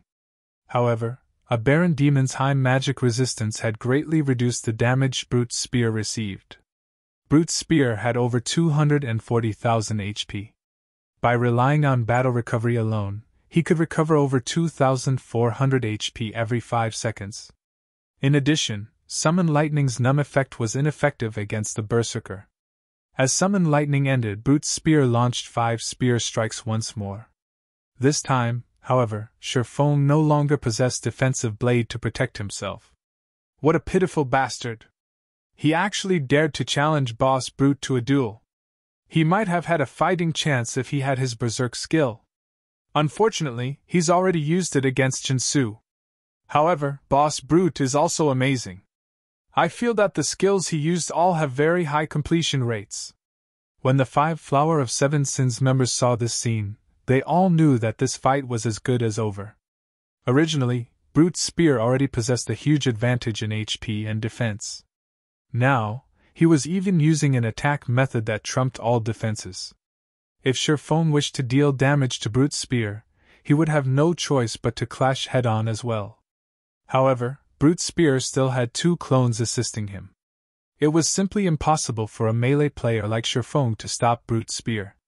From this scene, Shifeng also understood what was going through Brute Spear's mind. However, he also had to admit that this was a good plan, as he really did not possess any method of coping with it. Shifeng used silent steps right away and appeared behind Brute Spear. He then pointed the Abyssal Blade at the Berserker. Abyssal Bind.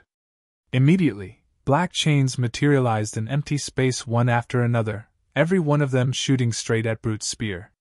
Seeing this, Brute Spear sneered as he activated a control removal skill without hesitation, causing Abyssal Bind to lose effect. He then charged at Shifeng and launched another barrage of attacks together with his mirror images. You want to compete using HP? Shifeng smiled. Come then! Saying so, Shifeng activated Phantom Kill and 9 Dragon Slash. Although his doppelganger only possessed 80% of his basic attributes, which made it slightly weaker than Brute Spear, it should have no problems holding off one of the Berserker's mirror images. Meanwhile, the 12 Abyssal Blade Phantoms summoned by 9 Dragon Slash could also easily stop the other mirror image. This way, the duel would revert to a one-on-one fight. At this time, Shifeng activated Thunder God's Descent, increasing his movement speed and attack speed by 150%, damage by 50%, and decreasing the damage he received by 50% for 30 seconds. Without hesitation, he charged straight at Brute's spear and executed Sword's Orbit. Starlight suddenly filled Shifeng's surroundings. However, Brute's spear paid no attention to this phenomenon whatsoever as he used all his strength to send out multiple spear strikes. Immediately, both sides' HP began falling continuously, the rate of decline giving the surrounding spectators a fright. How is this possible? The 5 Flower of 7 Sins members were dumbfounded as they looked at Brute's spear's plummeting HP. At this moment, Brute's spear was losing over 10,000 HP with each attack he received, 20,000 HP with a critical hit. On the other hand, although Shifeng was similarly losing HP, he was only losing around 3,000 HP with each attack he received. Moreover, the rate at which his HP fell was much slower than Brute's spear's. For each time Shifeng's HP fell, Brute's spear's HP would fall 2 or 3 times. After just 2 seconds of exchanging hits, Brute's spear had less than 70,000 HP remaining, down to less than 1/3 of his HP. On the other hand, although they could not see the exact value of Shifeng's HP due to him having hidden it with his black cloak, the HP bar revealed above his head showed that he had lost only 1/3 of his total HP so far. The difference between the two sides was obvious at a glance. However, despite this situation, Brute's spear himself remained unfazed. Just when Brute's spear's HP fell below the 30,000 threshold, a sinister smile appeared on his face. Backtrack! Brute's spear roared. Immediately, a blood-red magic array appeared in the air. A red light then shone out of the magic array, enveloping a radius of 30 yards around Brute's spear. This was the strongest skill Brute's spear obtained after becoming a Baron Demon. Blood backtrack? As long as he was not dead, the skill would allow him to regain the HP he had 6 seconds before. This was the reason why he dared to exchange damage with Shifeng. In the next moment, Brute's spear's HP directly recovered to full. In contrast, Shifeng had less than half of his HP right now. Despicable! He can actually recover his HP! Passing Monarch could not help but curse out loud when he saw this scene. Brute's spear simply sent a contemptuous glance at Passing Monarch. Sure enough, he really does have a trump card hidden. Shifeng was not particularly surprised by this scene. In reality, he also knew about Blood Backtrack. This was a move that all demon nobles knew. Even monsters like great demons had used it frequently since it was a skill specifically used to trap others. Hence, he also held back a trump card. Suddenly, the 2 swords in Shifeng's hands released a blinding light. Flame burst. Sword's orbit. One sword light after another flew at Brute's spear. A sure kill skill? Remaining unfazed, Brute's spear activated the additional skill of his epic equipment, Magic Shield, which reduced the damage he received by 30% for 10 seconds. He promptly brandished his spear to deflect the oncoming sword lights. Although Brute's spear failed to deflect all the attacks, with his body's extraordinary physique, he still managed to deflect the majority of them. In the end, he got struck only 3 times. However, these 3 hits shocked him as each one actually took over 60,000 HP from him. In just 3 blows, he had lost over 180,000 HP. When Flame Burst ended and Brute's spear was preparing to counterattack, Shifeng activated Dragon Breath. Dragon Breath was an AoE skill that was impossible to block. Moreover, it dealt much more damage than even Flame Burst. Instantly, dragon breath devoured Brute Spear's remaining HP. At the same time, Shifeng emerged the victor of this duel. Chapter 1204 Treasure Secured. Chapter 1204 Treasure Secured. Hellscythe _ Vampire Cat. Chapter 1204 Treasure Secured. After the duel was over, Brute Spear had a look of horror on his face as he looked at Shifeng. How could he have such a high explosive power? Brute Spear could not at all believe that he had just lost. He was a Baron Demon. He also had 2 pieces of epic equipment equipped. He himself was a peak expert in God's domain. With his 240,000 plus HP, even if he just stood still and did nothing, it would take a berserker of the same level quite some time to kill him, yet he had been killed almost instantly. How could he possibly accept this loss? Nonetheless, there was no way the duel result announced by the system could be fake. It was also an inescapable fact that he only had 1 HP remaining right now. Unlike the duels in arenas, the system would leave players with 1 HP when they were defeated in a duel held in the fields, preventing them from dying. The match is over. You can hand over that epic item of yours now, Shifeng said as he looked at Brute Spear, who currently had a dazed expression on his face. Although Brute Spear possessed the transformation bonuses of a Baron Demon, the difference in levels and equipment between the two of them was simply too massive. It was not something a single demon transformation could offset. Powerful weapons and equipment not only improved a player's basic attributes but also strengthened a player's skills. Just who are you? Brute Spear asked after taking a deep breath. Anyone capable of steamrolling right over me can't be someone unknown. In terms of HP and defense, he indeed possessed an absolute advantage. However, Shifeng was leaps and bounds above him in skills and other basic attributes. Meanwhile, needless to say, the reason for Shifeng's advantage and attributes was definitely the swordsman's weapons and equipment. Any player that could surpass a player like himself in terms of weapons and equipment could not be an ordinary expert. Most likely, Shifeng was a peak expert from a superpower. Moreover, far from just any ordinary peak expert, Shifeng was no doubt a peak expert heavily nurtured by his guild. What? Want to take revenge on me? Not willing to accept defeat? Shifeng asked. That's only one part of the reason. Brute Spear nodded in acknowledgement. The other part is that I don't want to lose without even knowing whom I lost to. He had indeed thought of taking revenge on Shifeng. After all, the reason he lost this time was not due to techniques, but rather weapons, equipment, and skills. This result greatly frustrated him. He was actually killed instantly by 2 sure-kill skills. If news about this spread, he would definitely become a laughingstock. After giving the matter some thought, Shifeng walked up to Brute Spear and said quietly, Fine, I can give you a chance. You can call me Frost Eye. In any case, this is a name others have given me. If you wish to have a rematch, then you must wager epic equipment at the very least, just like this time. As for the venue of the match, let's set it at the imperial capital of the Fire Dragon Empire. Once you're ready, you just need to spread the message in the Fire Dragon Empire. When the time comes, I'll naturally find out. You're Frost Eye? The number 1 person on the bounty list? Brute Spear's heart began racing when he heard this and stared incredulously at Shifeng. Frost Eye was very famous in God's domain. After all, Frost Eye had managed to enter the main headquarters of the Super Guild King's Return and kill Hellfiend all by himself, then escape with his life. This incident had long since become a legend in God's domain. Even now, King's Return was still hunting Frost Eye. Moreover, the bounty the guild had placed on Frost Eye had increased from the initial 20,000 gold to the current 50,000 gold. King's Return was even offering a reward of several hundred gold to anyone that could provide some clues leading to Frost Eye. This incident had also prompted the various superpowers in God's domain to search for Frost Eye, because of Frost Eye's ability to enter places with heavy security like the Divine Colosseum and pull off an assassination. Since Frost Eye had killed an expert like Hellfiend, he was naturally capable of killing other guild upper echelons as well, perhaps even the guild leaders of superpowers.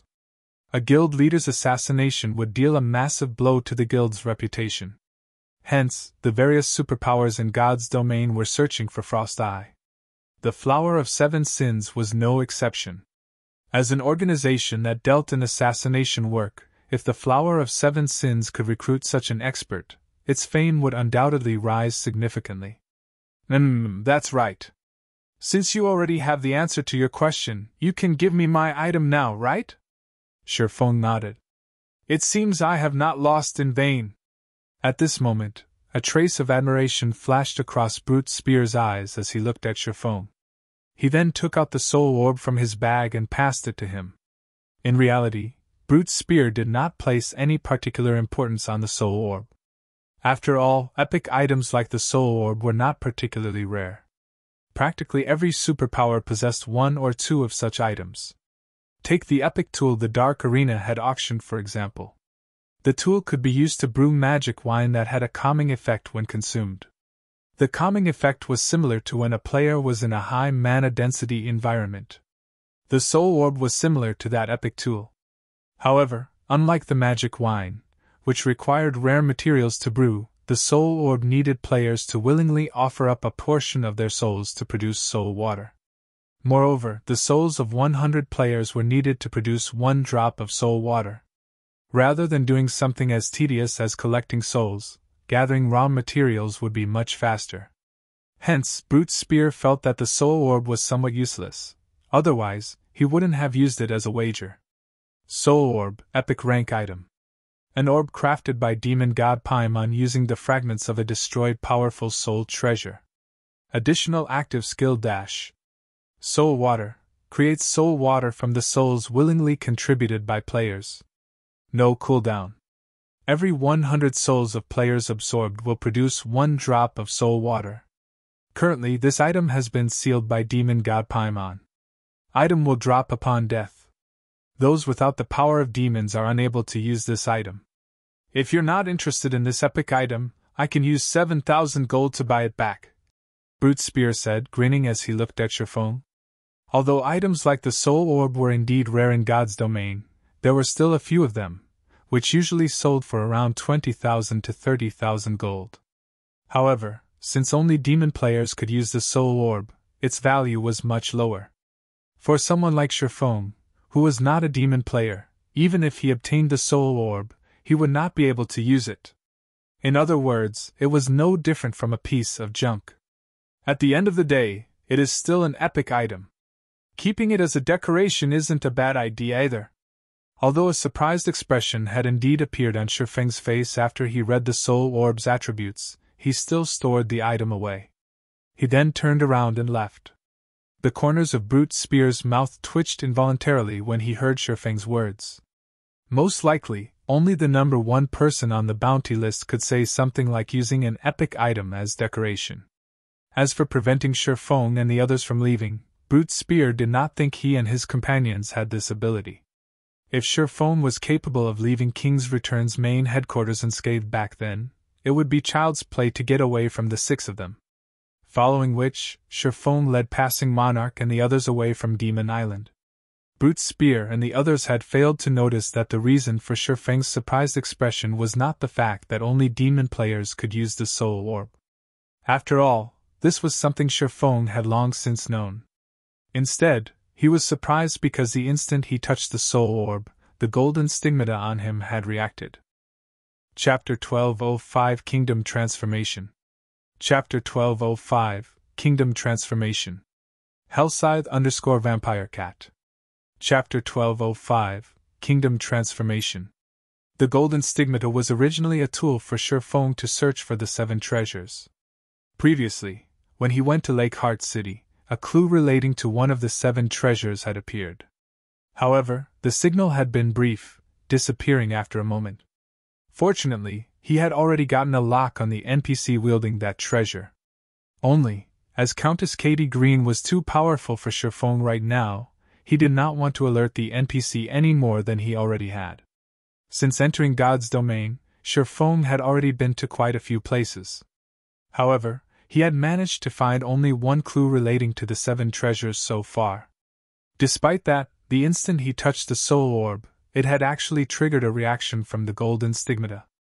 How could he not get excited over this? This was also the reason behind Shifeng's decision to give up on entering Demon Island for now and return to White River City first. After all, the Soul Orb was an item that dropped upon death. The ancient ruins on Demon Island were extremely dangerous. With the demon god's aura causing the monsters on the island to go berserk, the risk of death was simply too high right now. It was much better if he returned to White River City for the time being. Following which, Shifeng said his goodbyes to Passing Monarch and agreed to meet up with him tomorrow at the sea's end. Meanwhile, on Demon Island, the black-clad ranger Chinsu, who had just met up with Brute Spear's group, nearly had his eyes fall out of their sockets when he saw Brute Spear sending off Shifeng and the others. "Boss Brute, are you letting them go, just like that?" Chinsu could not believe this was true. "We lost a lot of men to them. As demons, they lost 3 levels each time they died. Just the number of Flower of Seven Sins members killed by Shifeng alone numbered over 70. If their superiors were to find out about this, they would no doubt receive severe punishment. After all, turning ordinary players into demons was not an easy task. We can only consider ourselves unlucky this time," Brute Spear replied. "Boss Brute, even you weren't able to defeat them?" Chinsu asked in shock. Brute Spear was a peak expert in the Flower of Seven Sins. Moreover, every one of the 5 others in the Berserkers' party was stronger than Chinsu. They should be more than capable of dealing with Shifeng, whose berserk skill was on cooldown. Moreover, Brute Spear had already been ennobled into a Baron Demon. In terms of overall strength, he could already be considered a Tier 2 player. How could he possibly not be a match for Shifeng? Brute Spear turned around and asked, "Do you know who that peak expert is?" Chinsu shook his head in response. Shifeng had been wearing a black cloak the entire time. Hence, Chinsu had failed to discern any information about the swordsman. Pinpointing his identity through his class was also impossible. After all, there were just too many swordsman experts in God's domain. Not to mention, many of the swordsman experts that entered God's domain were not that famous. "He is Frost Eye." Brute Spear smiled bitterly. "What? That's the guy the higher-ups have been searching for all this time?" Chinsu could not help his surprise. Ordinary players might not be familiar with Frost Eye, but he was a famous existence among the superpowers of God's domain. Even the old monsters of the Flower of Seven Sins had praised him endlessly, wishing to recruit him into the organization. No wonder he was so strong! When Chinsu recalled the scene where Shifeng had instantly killed Hammer and the others, he found the idea plausible. After all, Frost Eye was someone capable of assassinating the upper echelon of a super guild right in the middle of the guild's main headquarters and even getting away safely. It would be a piece of cake for someone like that to kill experts of Hammer's standards. "All right, go inform the higher-ups. Tell them that I already have a way to make contact with Frost Eye. Also, send in a detailed report regarding the previous battle. As for the matter regarding Demon Island, the rest of us will handle it," Brute Spear commanded. Starmoon Kingdom, White River City. After returning, Shifeng immediately noticed that the atmosphere within the city had become slightly tense. "Those red players are simply too arrogant. They actually dare take action within NPC towns now. Thanks to that, the loot my team got from the boss we killed is all gone. Your team is simply too careless." However, after the new expansion pack was implemented, the dark guilds and red players have indeed become more proactive. Several other teams have likewise gotten ambushed and suffered severe losses. I wonder which bastard triggered this expansion pack. I heard that the other kingdoms and empires are in similar situations. New dark towns and cities have also been popping up one after another throughout God's domain, allowing red players to exchange for many nice items there. Exchange items?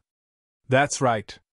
Although the exchange rates are very fraudulent, requiring 3 secret silver weapons to exchange for 1 secret silver weapon or equipment of the same level, the exchanged weapons and equipment are more suited to oneself. Some normal players have even begun commissioning dark guilds and red players to help exchange items for them now. Isn't that awesome? Our team has many weapons and equipment we can't use. Rather than sell them for money, it will be much better to exchange for items that are more appropriate for us. Do you really think it's that easy? So far, the only place that has such an exchange center in Star Moon Kingdom is Evernight City, as the only dark NPC city within the kingdom. Those who aren't red or dark players are prohibited entry. Moreover, if you want to exchange for high-ranking weapons and equipment, you'll need to have enough reputation with the city as well as fulfill certain conditions. Ordinary red players can exchange for bronze weapons and equipment at best. I heard that only dark players can exchange for secret silver weapons and equipment. It seems we'll have to be more careful in the future. Now that these dark guilds and red players have such a convenient source for items, they will surely become more proactive in the future. That's right. Currently, some NPC towns are no longer safe from red players. I don't know what kind of item those red players have managed to get, but they're actually able to evade detection by NPC guards for a short time.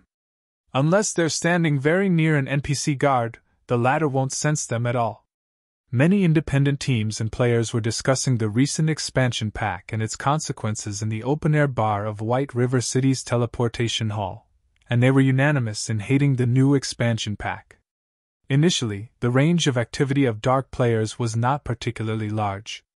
After the implementation of the new expansion pack, however, new dark towns appeared in the vicinity of the various NPC cities. Moreover, these dark towns were all very powerful. The NPCs ruling them were usually above level 100, existences that current players couldn't go up against. As a result, this situation immediately expanded the range of activities of dark players significantly. They'd begun moving already? Shifeng had never imagined that these dark players would take action so quickly. While the Demon God's Disturbance expansion pack was indeed a blessing to dark players and somewhat of a disadvantage to ordinary adventurer players, it wasn't as though the expansion pack was a pure liability to adventurer players. Adventurer players similarly had a way to benefit from this expansion pack: crusades. Along with the rise of the dark forces, many dark NPCs that had previously hidden themselves would become active. As these NPCs were considered enemies of normal players could kill them without suffering any repercussions. As long as players managed to kill these NPCs, aside from being able to obtain weapons and equipment just like the loot from a boss, there was also a certain chance for these NPCs to drop 7 Luminaries crystals, an extremely valuable item to both players and NPCs. Unlike field bosses, some powerful NPCs would collect 7 Luminaries crystals. This source of 7 Luminaries crystals could also be considered the greatest reward to normal players from this new expansion pack. After Shifeng was done eavesdropping on the conversations of other players, he returned to the candlelight trading firm and entered a special forging room before carefully taking out the soul orb. Please don't disappoint me. Shifeng then activated Omniscient Eyes on the soul orb. Omniscient Eyes was one of the 2 active skills of the Golden Stigmata, and it allowed one to see through everything and discover certain things that were not visible on the surface. Chapter 1206 Treasure Fragment. Chapter 1206 Treasure Fragment. Hellscythe _ Vampire Cat. Chapter 1206 Treasure Fragment. Star Moon City. Due to the Demon God's disturbance, Star Moon City's player population exploded. The majority of these newcomers were former inhabitants of the nearby towns. With the rise of the dark forces, the surrounding NPC towns were no longer safe. The safest locations right now for normal players were NPC cities. This development also prompted many adventurer teams, which were originally active in NPC towns, to move their main base of operations to NPC cities. Consequently, the prices of land in NPC cities also increased as a result of competition among many adventurer teams. This was especially true for land in the outskirts of Star Moon City. Although the land of a capital city was much more expensive than the land of other cities, the capital city was also much safer and more convenient. Moreover, Star Moon City was the closest NPC city to Evernight City, the sole city controlled by the dark forces in Star Moon Kingdom. This proximity also drew many hidden dark players to Star Moon City. Players couldn't teleport to Evernight City. Dark players were no exception to this. If players wished to visit the city, they could only do so on foot. Meanwhile, Starmoon City was undeniably the best place to stay for convenience in exchanging for items. For a time, the situation within Starmoon City became very complicated. Meanwhile, inside Heaven's Burial's residence, a meeting of the highest order was currently being held. "Fog, how are the contacts on your side?" Singular Burial asked as he looked at the female elementalist standing beside him. "Those dark guilds have already agreed to our conditions. When the time comes, we just need to exchange some of the weapons and equipment we don't need for those rare tools in Evernight City. At the same time, they've also agreed to secretly kill the players that visit Stone Forest Town," Daybreak Fog said, giggling softly. Although the new expansion pack had driven the rise of the dark forces, only minor powers like small guilds, adventurer teams, and independent players were actually affected. Large guilds like Heaven's Burial were entirely unaffected by this situation. After all, if the various dark guilds wished to thrive in Starmoon City, they would have to gain the permission of Heaven's Burial. "Excellent. Now that we have the support of these dark guilds, we'll have a much easier time hindering Stone Forest Town's development. Fog, you'll be responsible for handling our relationship with the dark guilds in the future," Singular Burial said with a nod. He then turned to look at the cleric Flame Blood and asked, "How are preparations coming along on Abandoned Wave's side?" "Guild leader, rest assured, I've already covertly leaked information that a secret land has been discovered over at that place. Many strong adventurer teams and small guilds have already begun taking action.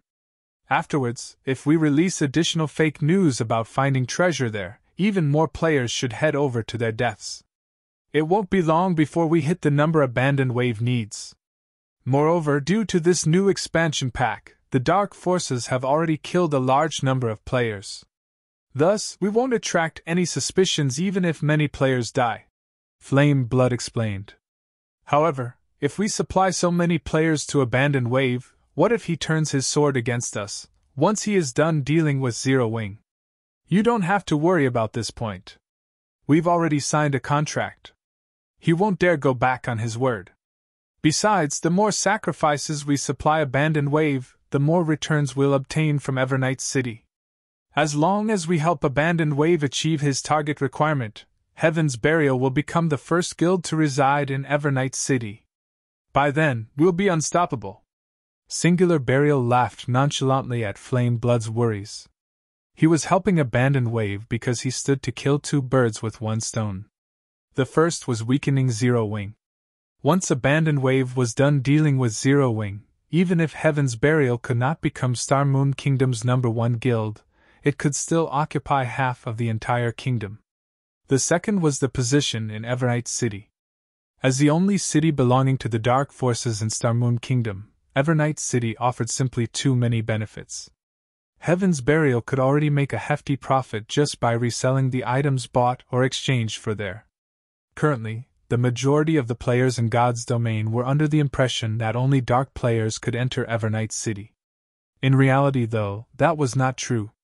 As long as one attained a certain status within the city, they could even purchase land to construct a guild residence in Evernight City. Only, achieving this status was tough. However, Abandoned Wave just so happened to provide the guild with a good way to do so. Once Heaven's Burial entered Evernight City, they could begin reselling the city's rarities. Meanwhile, although the various dark guilds could also exchange for plenty of rare items, at the end of the day, dark guilds were shady existences that few ordinary people wished to do business with. Not to mention, dark guilds thrived on killing players. If one did not possess a certain degree of strength, who would dare to trade with dark players? As a result, the number of channels they could sell their rare items through was limited. However, Heaven's Burial was different. Needless to say, players would prefer to trade with Heaven's Burial over the various dark guilds. In addition, dark guilds were usually of relatively small size, so how could they possibly compete with Heaven's Burial? As for the threat of the Blackwater Guild, there was no need to worry about that. The guild had already officially withdrawn from Starmoon Kingdom not long ago and diverted its attention towards the various empires of God's domain. After all, the Blackwater Corporation was extremely ambitious. Abandoned Wave was but one of the corporation's many pawns. Abandoned Wave's current actions were simply his final struggle. If he succeeded, he might regain the Blackwater Corporation's trust and be put to use elsewhere. If he failed, he would definitely be discarded. In either case, the outcome would not affect Heaven's Burial. Hence, Heaven's Burial's operation this time would only reap benefits. At the same time as Heaven's Burial was holding a meeting, an earth-shattering incident was also taking place in the distant White River City's candlelight trading firm. What a powerful aura! Shifeng had a look of astonishment on his face as he looked at the floating soul orb. Currently, the soul orb was emitting frightening pressure. This aura was similar to what he felt from Demon God Paimon on Demon Island. However, while the aura Demon God Paimon released back then had indeed been frightening, it had also been calm. On the other hand, the aura released by the soul orb was berserk, as the soul orb contained a holy aura aside from Demon God Paimon's aura. Meanwhile, these two auras were currently in conflict, making it seem as if two gods were fighting each other right now. At this moment, the entire special forging room was already a mess. Even the magically strengthened walls cracked at the might of the two divine auras. The strength of these two auras exceeded the special forging room's suppressive ability. As a result, the auras had leaked outside, paralyzing everyone within the candlelight trading firm. What's going on? Why can't I move? This aura. Could there be a monster inside the trading firm?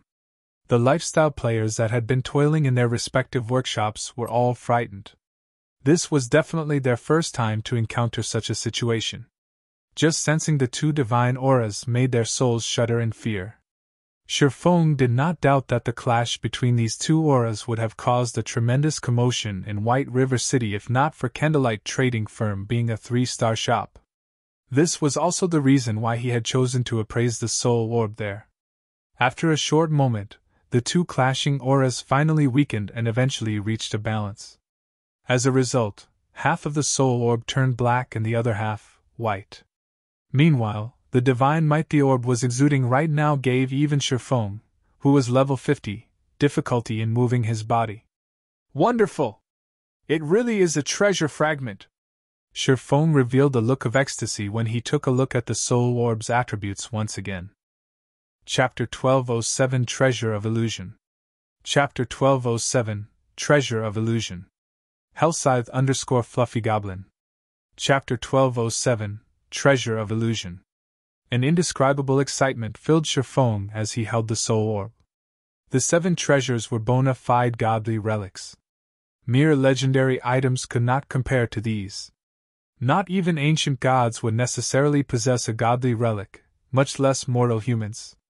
In the past, Shifeng had never even heard of a player owning a godly relic. Of course, it was possible that someone had obtained a godly relic but had hidden the fact. After all, news of something like this would cause a huge commotion throughout the game if it got out. Hence, in the eyes of God-ranked experts, legendary items were already considered godly relics. After all, legendary items were already capable of enabling players to challenge opponents of a higher tier. If a God-ranked expert really got their hands on a godly relic, the outcome would be simply mind-boggling. Although the 7 treasures were neither weapons nor equipment, they were still powerful enough to suppress Dark Abyss. However, now that Shifeng thought about it, he found the idea reasonable. The soul water the soul orb produced helped players reach an unprecedented serenity and mental clarity. This was no longer something achievable by simply raising an area's mana density. How could an epic item possibly possess such an amazing ability? Only a godly relic could produce something so unbelievable. Soul Orb, epic rank item. Originally a fragment of the Treasure of Illusion. However, due to being refined by Demon God Paimon, the fragment's true power has been sealed. Additional active skill dash. Soul Water, creates soul water from the souls willingly contributed by players. No cooldown. Every 100 souls of players absorbed will produce 1 drop of soul water. Additional active skill 2 dash. Divine Power Absorption. Absorb divine power to recover the soul orb itself. There are a total of 3 seals. The removal of the first seal requires 10 god crystals. Current absorbed number 0. Currently, although the soul orb has been sealed by demon god Paimon, it has been awakened by the golden stigmata. The seal can be removed by absorbing divine power. Item will drop upon death. Demonic power will devour non-stigmata bearers. Not long after Shurfong began to celebrate, the sound of a system notification reached his ears. System: Demon God Paimon has discovered the soul orb's awakening and has issued a recovery order to all Dark Force players. If more than 3 yards separate the soul orb and the stigmata, it will be teleported back to Paimon's hands. Must the system be so serious? Shurfong was speechless when he heard the system notification. This system announcement had declared that the soul orb could not leave his person, he had to carry it with him constantly. However, the soul orb dropped upon death. If he died, the orb would return to demon god Paimon. The recovery order was also a vicious threat. Since it was a recovery order, dark players would definitely be given a special method to find the soul orb. In other words, as long as he was outside of an NPC city, his chances of encountering a dark player ambush were quite high. He was at a huge disadvantage. He had prioritized secrecy when moving about to prevent others from discovering his intentions. Unfortunately, the soul orb was a beacon for trouble, yet if he didn't hold on to it, he would lose the treasure fragment. Do I really have to head to the War God's temple? Shurfong felt a headache brewing. The War God's temple had tasked him with collecting the 7 treasures. While he might be able to complete his quest by handing them over, he would lose the ability to use the treasures for himself. Those were the 7 treasures they were talking about. Although they were neither weapons nor equipment, they possessed abilities that no epic or legendary item could compete with. Simply handing the treasures over after obtaining them wouldn't be worth his time.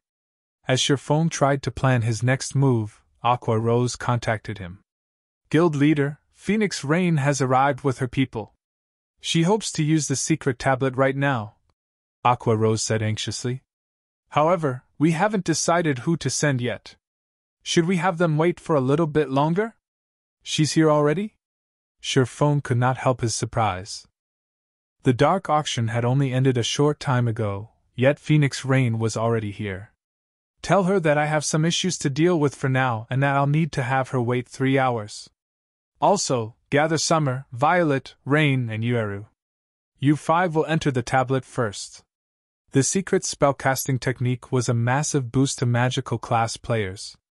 Although Zero Wing had quite a few magical class experts, people with great potential like Aqua Rose would have priority for learning the technique. Only before these 5 entered the tablet, he needed to prepare. Now that the soul orb had changed, he had to put it to good use, stockpiling as much soul water as possible, before handing it over to the War God's temple. Understood. Aqua Rose nodded happily when she heard that she had received a slot as well. If she entered the tablet, she might be able to join the ranks of Zero Wing's Refinement Realm experts. After Aqua Rose disconnected the call, Shurfong considered contacting Melancholic Smile to gather a group of the Candlelight trading firm's ordinary lifestyle players, particularly the firm's reserve members. As long as these players were willing to part with a fraction of their souls, they would receive an official member's benefits for 5 days. The Candlelight trading firm was the #1 trading firm in Starmoon Kingdom. The benefits one could enjoy in Candlelight could not be found in any other trading firm in the kingdom. Hence, a large number of players wanted to join Candlelight every day. However, not everyone could become an official member. Only those with potential could become reserve members. After becoming a reserve member, players still needed to pass Candlelight's test to become an official member. Meanwhile, reserve members did not receive any particularly valuable benefits. They were only slightly better off than certain independent lifestyle players. Even so, droves of lifestyle players wanted to join. Furthermore, EXP was secondary to lifestyle players. Not being able to kill monsters wouldn't affect them in any way, and the weakened state only lasted 4 or 5 days. There should be plenty of reserve members who were willing to accept his offer. How could I have forgotten about Charlene? Shurfong suddenly remembered the Tier 5 red official Charlene. Charlene had both extraordinary strength and status. She had even scared away the mysterious youth that had used a super spell. That mysterious youth had dared to steal the golden tablet right in the middle of Blackwing City. Even Tier 5 players were likely no match for him. Moreover, Charlene knew a lot about God's domain. She might have some method to help him keep the soul orb. Let's give it a try. If it isn't possible, it won't be too late to trade it for a reward in the War God's Temple after I've stockpiled some soul water. Thinking up to this point, Sherphone contacted Melancholic Smile and had her collect the required members. This way, once he returned from the library, she should have gathered enough people. Although Sherphone wanted more sacrifices, the Flower of Seven Sins already knew about his acquisition of the soul orb. If he tempted fate, the Flower of Seven Sins would connect him with Frost Eye. In other words, they would learn that Frost Eye was a member of Zero Wing.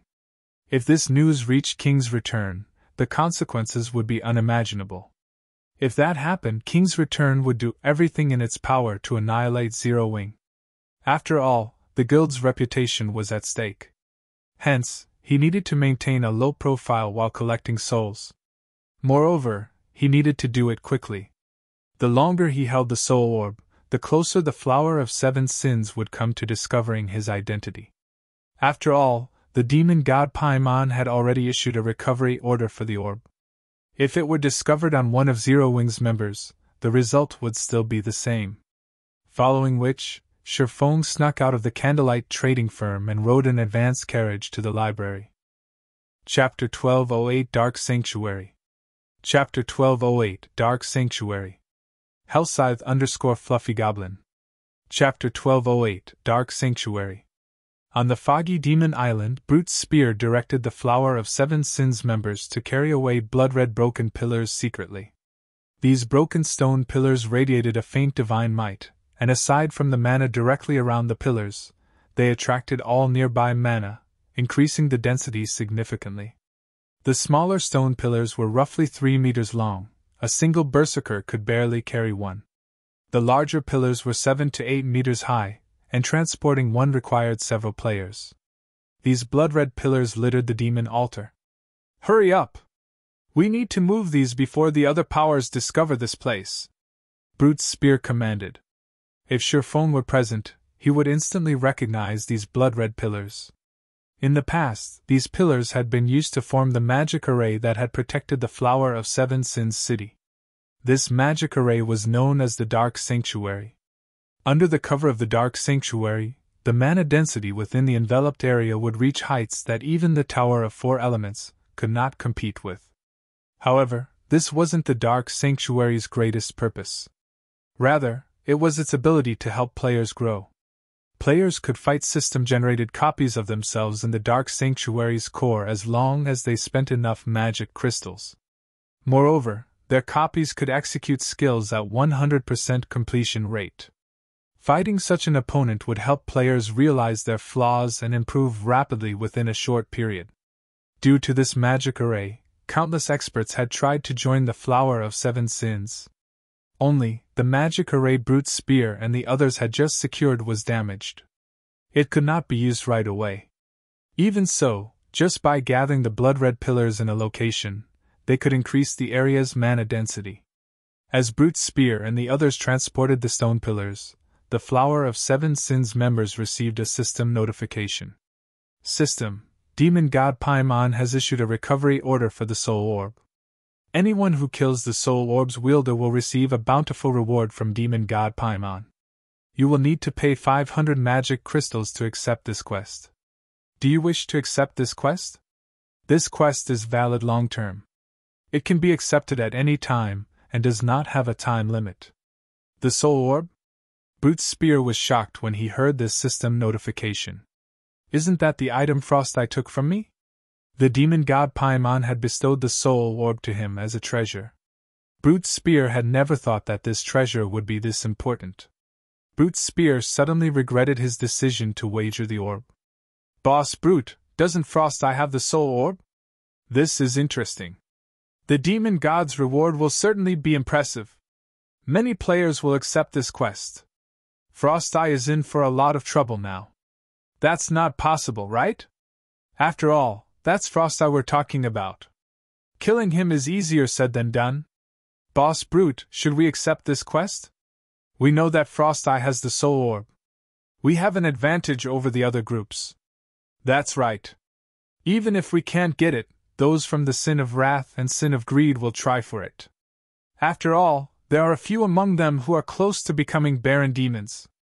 The demon gods, bountiful reward, sorely tempted the Flower of Seven Sins members. They might get ennobled after completing the quest. Even if they didn't, they would still gain a significant amount of reputation, allowing them to reach the Baron rank more easily. This was a very rare opportunity for demon players. Let's not accept the quest for now. We should tell Big Sis about this first. We'll let her decide what we should do, Brute Spear said after giving the matter some thought. The others nodded in agreement. At the same time, the various dark forces in God's domain began to take action. A bountiful reward from the demon god. Just who is the unlucky fellow that provoked the demon god? Anyways, this is good news to us. Both the various dark guilds and the independent dark players accepted the demon god Paymon's quest without hesitation. Dark players had access to fewer quests than normal players. As a result, it was extremely difficult for dark players to raise their reputation with the dark forces. They would likely earn a ton of reputation points by completing this quest, let alone the potential reward from the demon god. Elsewhere, Sherfong arrived at the library of White River City. More players crowded the building than during his previous visits.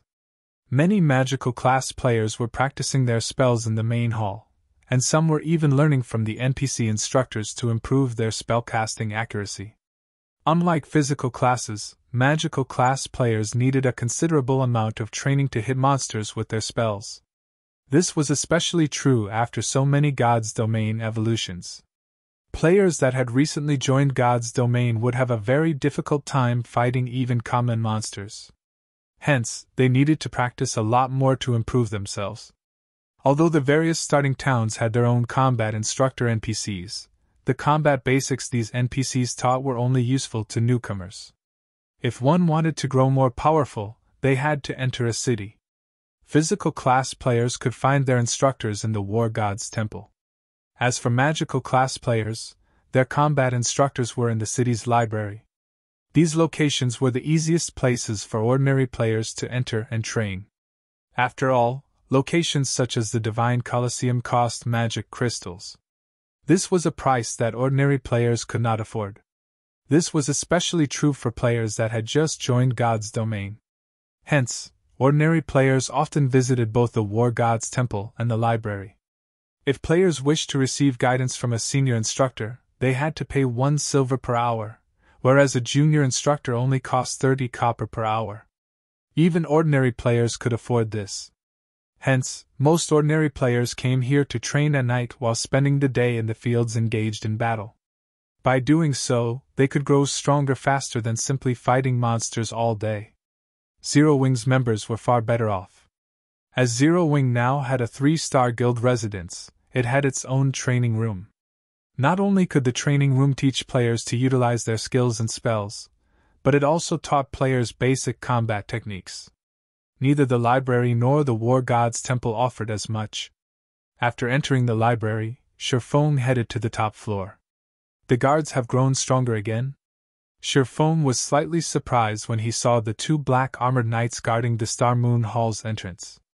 Every time he visited the Star Moon Hall, the knights were stronger than before.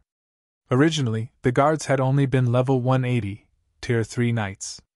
Now they were level 210, Tier 3 knights. Even level 180, Tier 4 NPCs would have trouble dealing with these knights. After all, the higher one's level was, the more attributes one received with each level up. A gap of 30 levels at such a high level was no trivial matter. These 2 Tier 3 knights did not block Sherfeng's path into the Star Moon Hall. Rather, they opened the doors when Sherfeng came within 10 yards as if they had been instructed to do so. Seated on the throne in the middle of the hall was a golden-haired, saint-like woman. When this saintly woman saw Sherfeng, the corners of her lips curled up slightly. After some time apart, you seem to have collected a lot more treasures and coins. Chapter 1209 Promotion Quest. Chapter 1209 Promotion Quest. Hellscythe_Fluffy Goblin.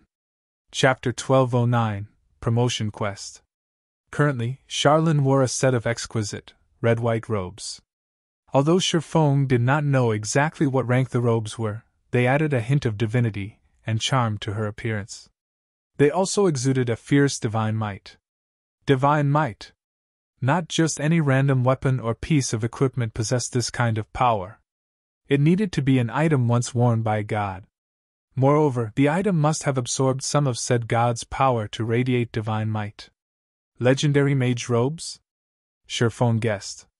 Take the 7 treasures for example. As gods had created these items personally, they exuded divine might. The fact that Charlene's robes radiated divine might proved that they were extraordinary.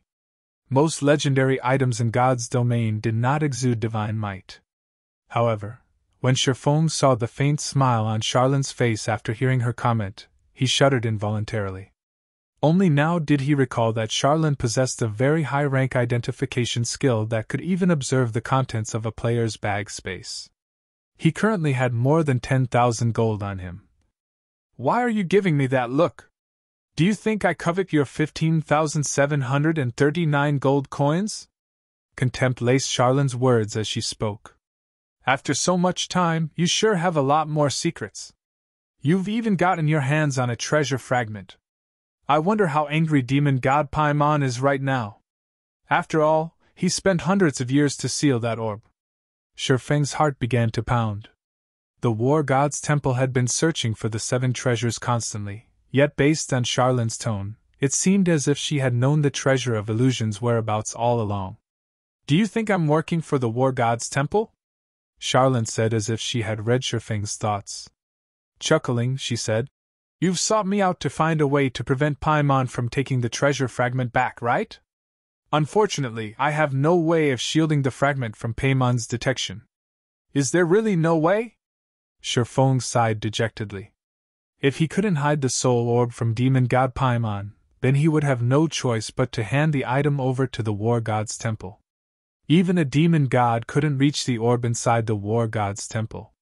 However, simply handing the orb over would be a huge waste. I never said there wasn't a way.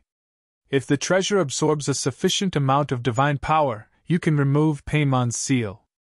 Even Paimon won't be able to do anything about it.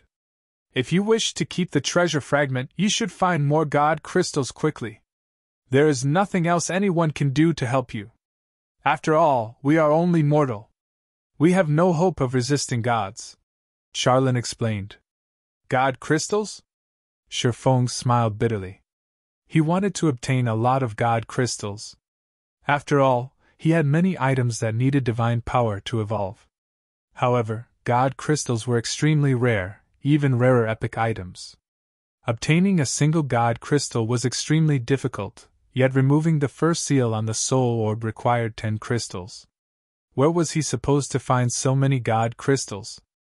As if she had predicted Sherfeng's concerns, Charlene giggled and said, Others might have a hard time finding god crystals, but for you, it shouldn't be a difficult task. Not difficult for me? Why? Sherfong asked curiously. 5,000 gold consultation fee, Charlene demanded, smiling as she stretched out her hand.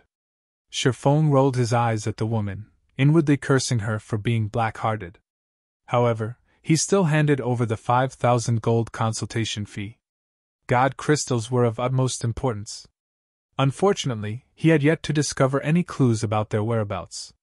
After receiving the 5,000 gold, Charlene's smile became all the more charming. It's very simple, actually. Don't you have that ancient document on you? As long as you ask the ancient document, you'll find clues regarding god crystals. Charlene waved her hand, and in the next instant, the ancient document in Sherfeng's bag appeared before him. Of course, this is only one of the clues you can use to find god crystals. The other one is the most important. Now that you've reached level 50, you can consider your Tier 2 promotion quest. I suggest you complete it as soon as possible as you don't have much time left. Initially, Sherfong wanted to curse at the woman. Of course, he knew that the ancient document possessed such an ability. After all, he had bought it from the dark auction. However, the ancient document would only provide a clue to one god crystal. He needed 10 for the soul orb. Moreover, he had a greater purpose for the ancient document. It would be wasteful to use it to find god crystals. What does my Tier 2 promotion have to do with god crystals? Sherfong asked. He simply needed to complete a quest for his Tier 2 promotion. Meanwhile, the gods themselves had used god crystals. The two were not related in the least. Have you forgotten that you own of one of the 10 great saint legacies? Charlene smiled as she took out an ancient book. She then explained. This ancient book contains records of the 10 great saint legacies. Every time you complete a promotion quest, you'll be sent into a different space. The ancient gods had left these spaces behind. Gods would have certainly stored items there. Hence, for you, it isn't a particularly difficult task to obtain god crystals. Hearing Charlene saying so, Sherfong thought back to the eternal courtyard he had visited in the Origin Sword domain. An ancient god had indeed once lived there. Moreover, he had discovered the Holy Grail in that space. However, as his strength had been limited then, he had been restricted to certain areas. Just surviving and completing his quest had been extremely difficult.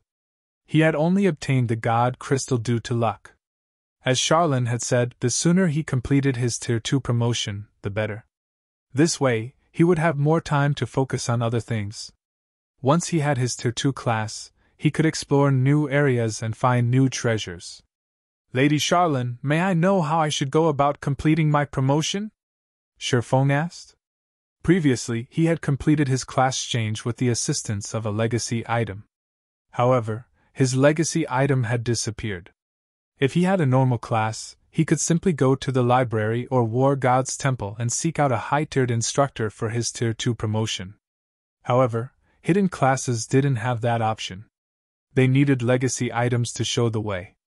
I can send you there. I charged you a friendship price the last time.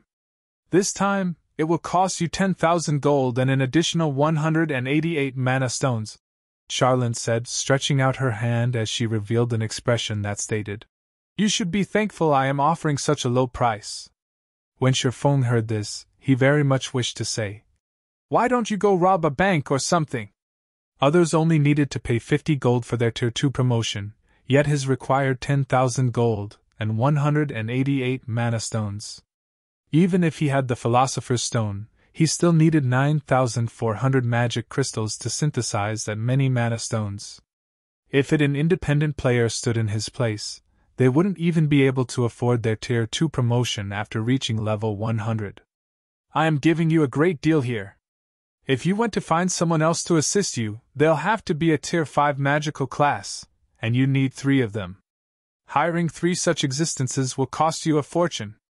On the other hand, I'm only charging 10,000 gold, Charlene explained.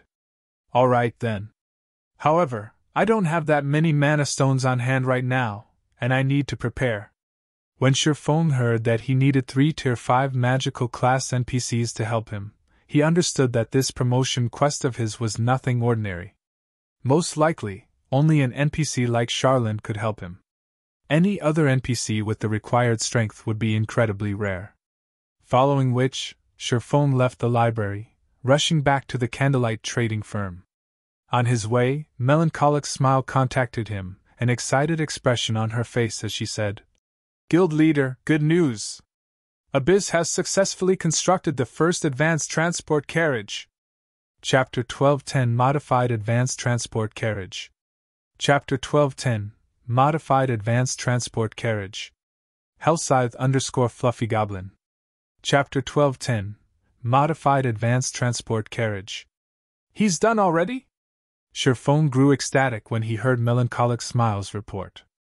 Advanced transport carriages were not that easy to construct.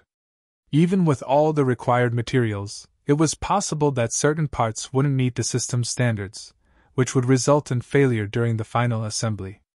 These faulty parts would need to be remade, and the carriage would have to be reassembled. These various processes were extremely taxing in both time and energy. However, as long as the advanced transport carriages were complete, they would massively assist Stone Forest Town's development. Stone Forest Town's reconstruction was already complete. However, the transport carriages, the key to unlocking the intermediate town's true potential, were still missing. Although it was possible to rent ordinary carriages from NPCs, those carriages could hold up to 4 players at a time. Moreover, the rental price was relatively high. The amount of time one could save with these carriages was also minimal, as their speed was on par with common mounts. If ordinary players were asked to spend 40 copper just to save 5 hours, they would likely choose to walk the entire way.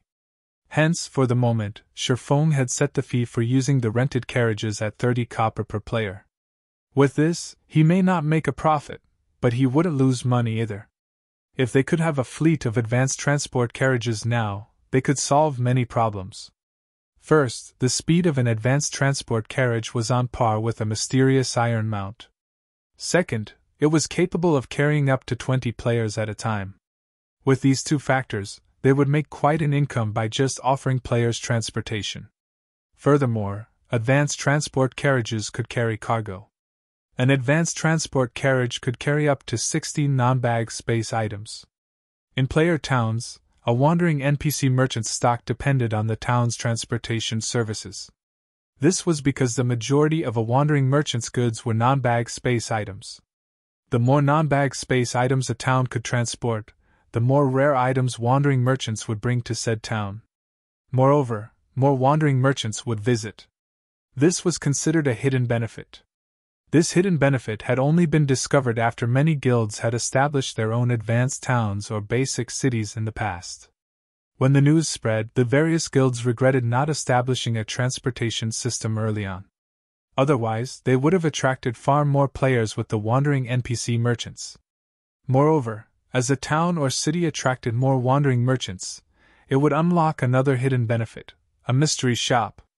The mystery shop mainly sold mystery treasure chests.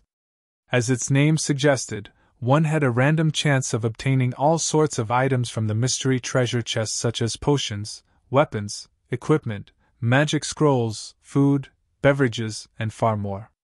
If one were lucky, they could even obtain dark gold weapons and equipment. It had been very popular among players. However, while the mystery shop had an unlimited number of mystery treasure chests in stock, players could only purchase 5 mystery treasure chests per day at most. Each treasure chest sold for 2 silver coins. After players purchased a certain number of mystery treasure chests from the mystery shop, they could become members of the shop. By then, players could enter the shop's second floor, competing for a limited number of up-to-date and rare weapons, equipment, and tools. Even the most inferior among these items was secret silver rank, and players had often found fine gold items. While very rare, dark gold items would also appear from time to time. After reaching level 50, it would become very difficult to obtain high-quality weapons and equipment. Obtaining level 50 plus secret silver equipment would be as challenging as finding current dark gold equipment. Hence, getting to compete for up-to-date fine gold weapons and equipment every day was a huge opportunity for most players. This opportunity did not require players to have superb combat techniques. As long as one had enough coins, they could purchase the items they desired. Players had swarmed to any town or city with mystery shop. Back then, even merchant players had used these mystery shops to make a fortune, traveling to the various towns and cities to compete for these items, then reselling them elsewhere for a profit. After all, players rarely sold their level 50 plus fine gold weapons and equipment. Upon arriving at the Candlelight trading firm, Sherfong hurried to Burning Abyss's workshop. "Guild leader, what do you think of this advanced transport carriage?" Melancholic Smile asked as she gestured to the exquisite carriage in the workshop's center. Unlike the horse carriages gliding down city streets, the advanced transport carriage was not pulled by a horse. Rather, it resembled the bronze engineering locomotive, a completely mechanized mode of transportation. Players could operate it simply by purchasing fuel from NPC shops. It was similar to taming mounts. Living mounts needed to be fed during fixed times. The higher a mount's rank was, the more expensive its food needed to be. "Is this a modified version?" After examining the transport carriage, he noticed that it was slightly different from the original design. Burning is an engineering genius. He modified it slightly using his research from Titan City, enhancing its performance slightly. Melancholic smile explained. Advanced transport carriage, common rank. A creation of master engineer Burning Abyss.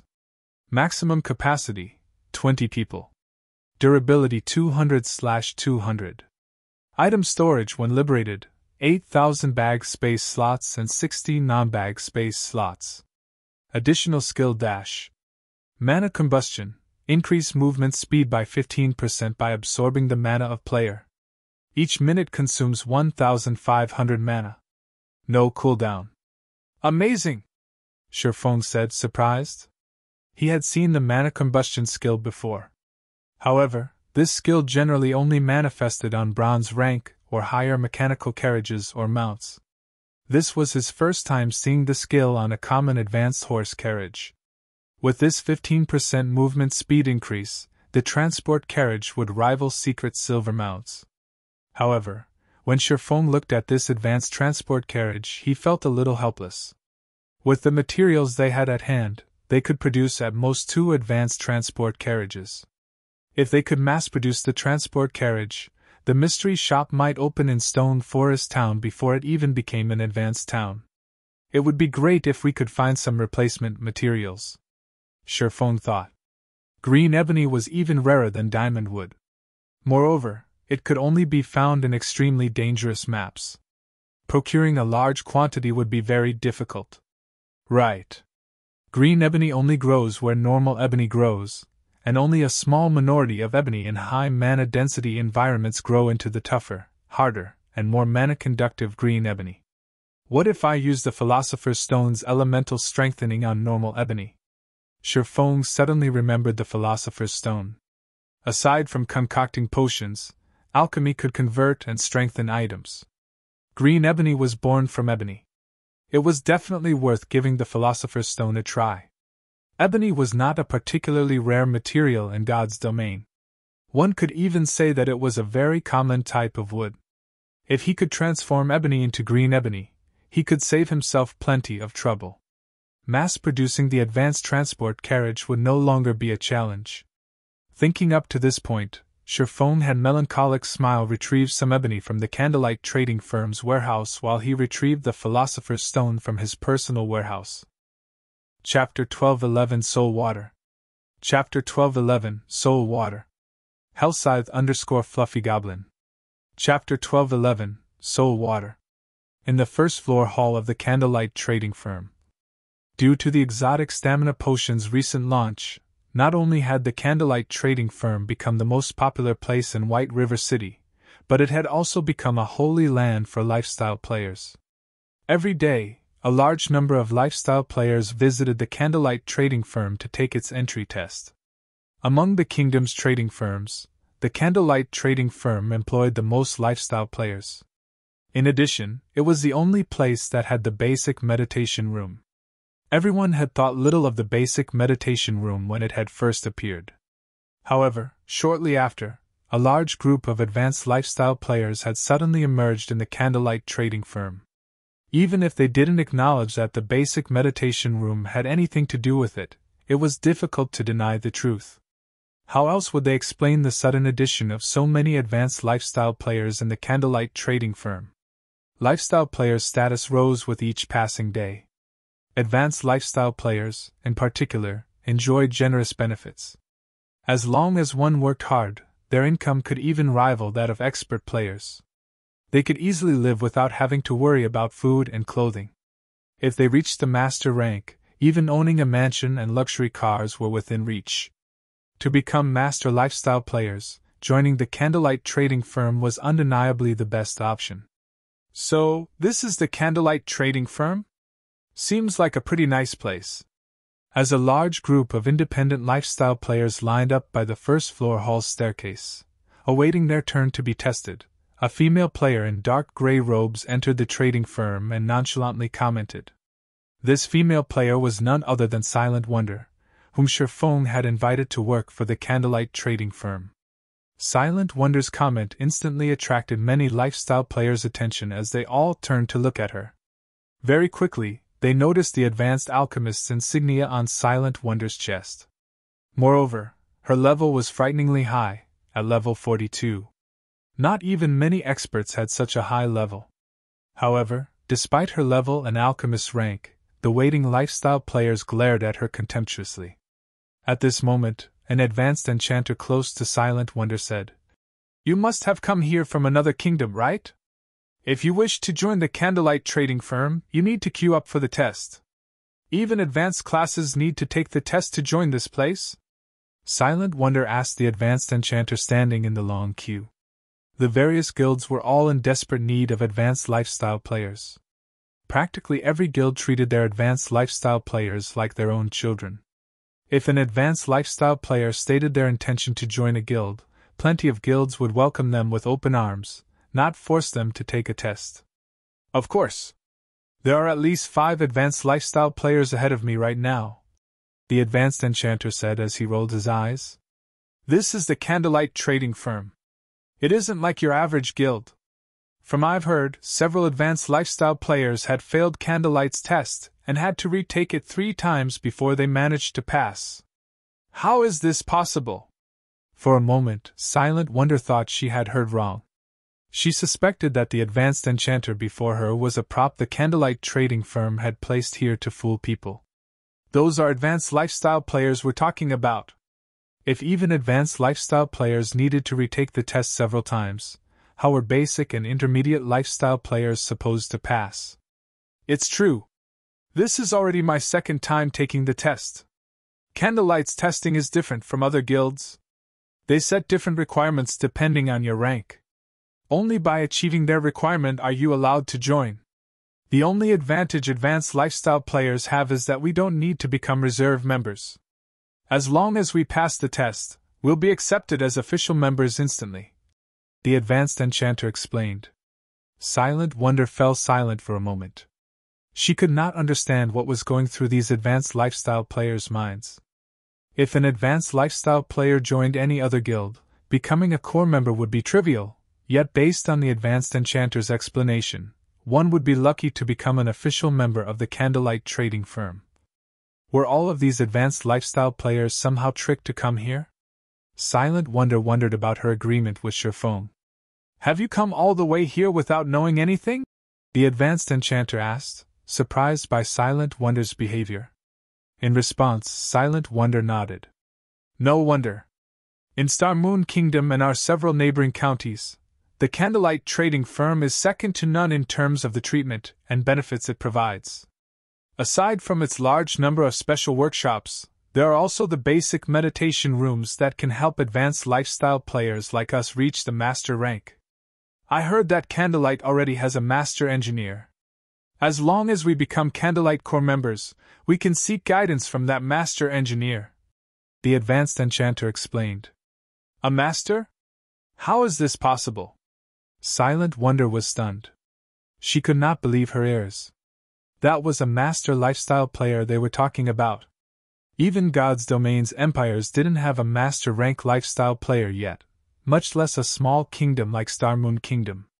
After all, crossing that final threshold was not a simple thing.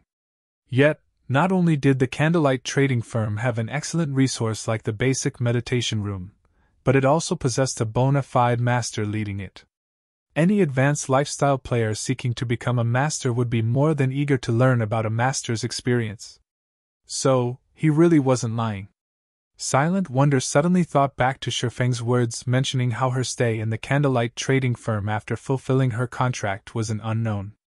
She had assumed that Sherfeng wanted to provoke her. Now, however, it would seem that he had told the truth. After all, with the presence of a master lifestyle player, and so many advanced lifestyle players seeking said master's guidance, the competition within the trading firm would be intense. Humph. So what?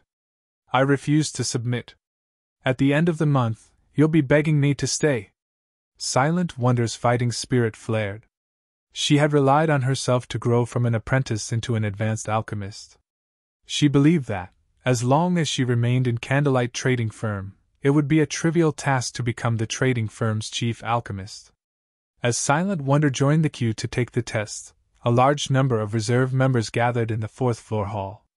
There were over 600 players present. Among these people, even the weakest were advanced apprentices, with the majority of them being basic or intermediate lifestyle players. In any other large guild, they would be official members at the very least. In the Candlelight trading firm, however, they were only reserve members. However, these reserve members were all very excited. As long as they signed a contract, they would become official members for 5 days. During these 5 days, not only could they receive guidance, but they could also utilize the trading firm's special workshops. Guild leader, due to time constraints, I have only gathered this many people for now. It will take some more time to gather the remaining players. Melancholic smile said. This should be barely enough. If you have the time, try to expand the firm a little more. In any case, Candlelight will have to expand later on. Doing it a little early would be just as beneficial, Shifeng said as he glanced at the reserve members in the hall. The number of people here barely met his requirement. Currently, there wasn't enough ebony in White River City's Candlelight trading firm's warehouse. There were only 30 logs or so. It was hardly enough for his needs. They still needed to transfer their stockpile from the other shops. It just so happened that he could use this time to obtain some soul water. After all, Phoenix Rain was in quite a hurry, and it would not help him to delay them. Following which, Shifeng began absorbing the reserve members' souls. The absorption process was very simple. He didn't even need to take out the soul orb itself. A simple handshake and an agreement from the contributing party would do.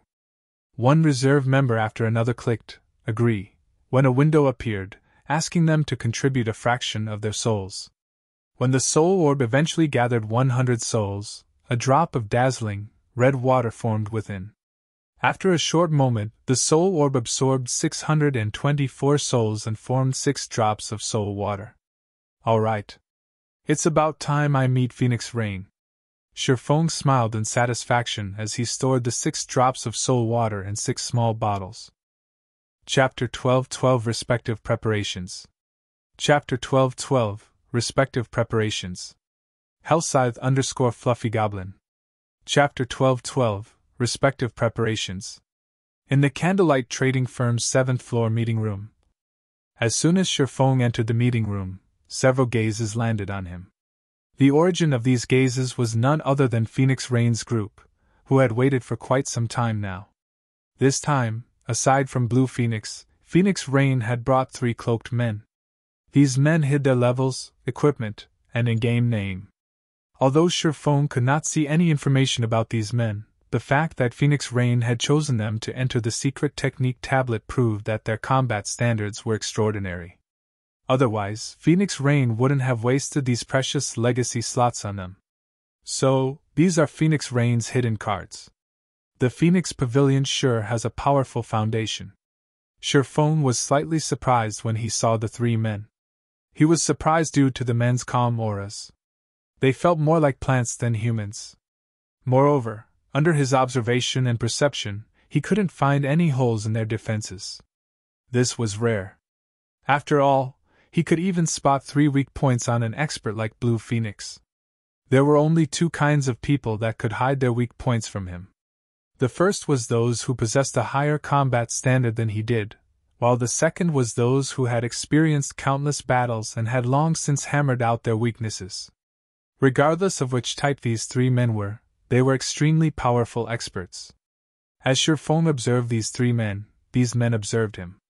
Once they completed their evaluation, they were astonished. Is he that Yifeng that Rain mentioned? He is even more powerful than Rain said. I never expected an upstart guild to possess such a young expert. Truly amazing. It's been a long time since I've seen a kid that felt dangerous. The 3 men chatted quietly as they looked at Shifeng. As they conversed, Blue Phoenix, who noticed this, smiled and said, Big Sis Rain, Yifeng seems to have shocked the elders. These men were not actually members of the Phoenix Pavilion. Instead, they were elders on the Dragon Phoenix Pavilion's board of elders. Normally, they only listened to the great pavilion master. Aside from extensive contributions to the guild, the Dragon Phoenix Pavilion required sufficient strength to join the board of elders. Otherwise, their subordinates wouldn't submit. However, although the guild elders only listened to the Great Pavilion Master, the Great Pavilion Master didn't have any right to manage their free time. Phoenix Rain had secured these three men's help for Thunder Island. Of course, the condition for their help was a slot to the secret spellcasting technique. Phoenix Rain simply smiled in response to the elders' reactions to Sherfone. While part of the reason she had brought these three elders here was to learn the secret spellcasting technique, another part was to rope them into her faction. After all, the contest over Thunder Island wasn't limited to a single event. The contest would repeat in the future, yet these men had only agreed to help once. In terms of overall strength, the Phoenix Pavilion and Heavenly Dragon Pavilion were about equal. Hence, both sides' chances of becoming the Great Pavilion Master were 50-50. As a result, the elders, who maintained a neutral stance in the guild, became prime recruitment targets. Not only did they possess great individual strength, but they also had significant influence within the guild. Every elder would massively boost their respective factions. Naturally, these elders understood that the future Great Pavilion Master would be one of the two current Pavilion Masters.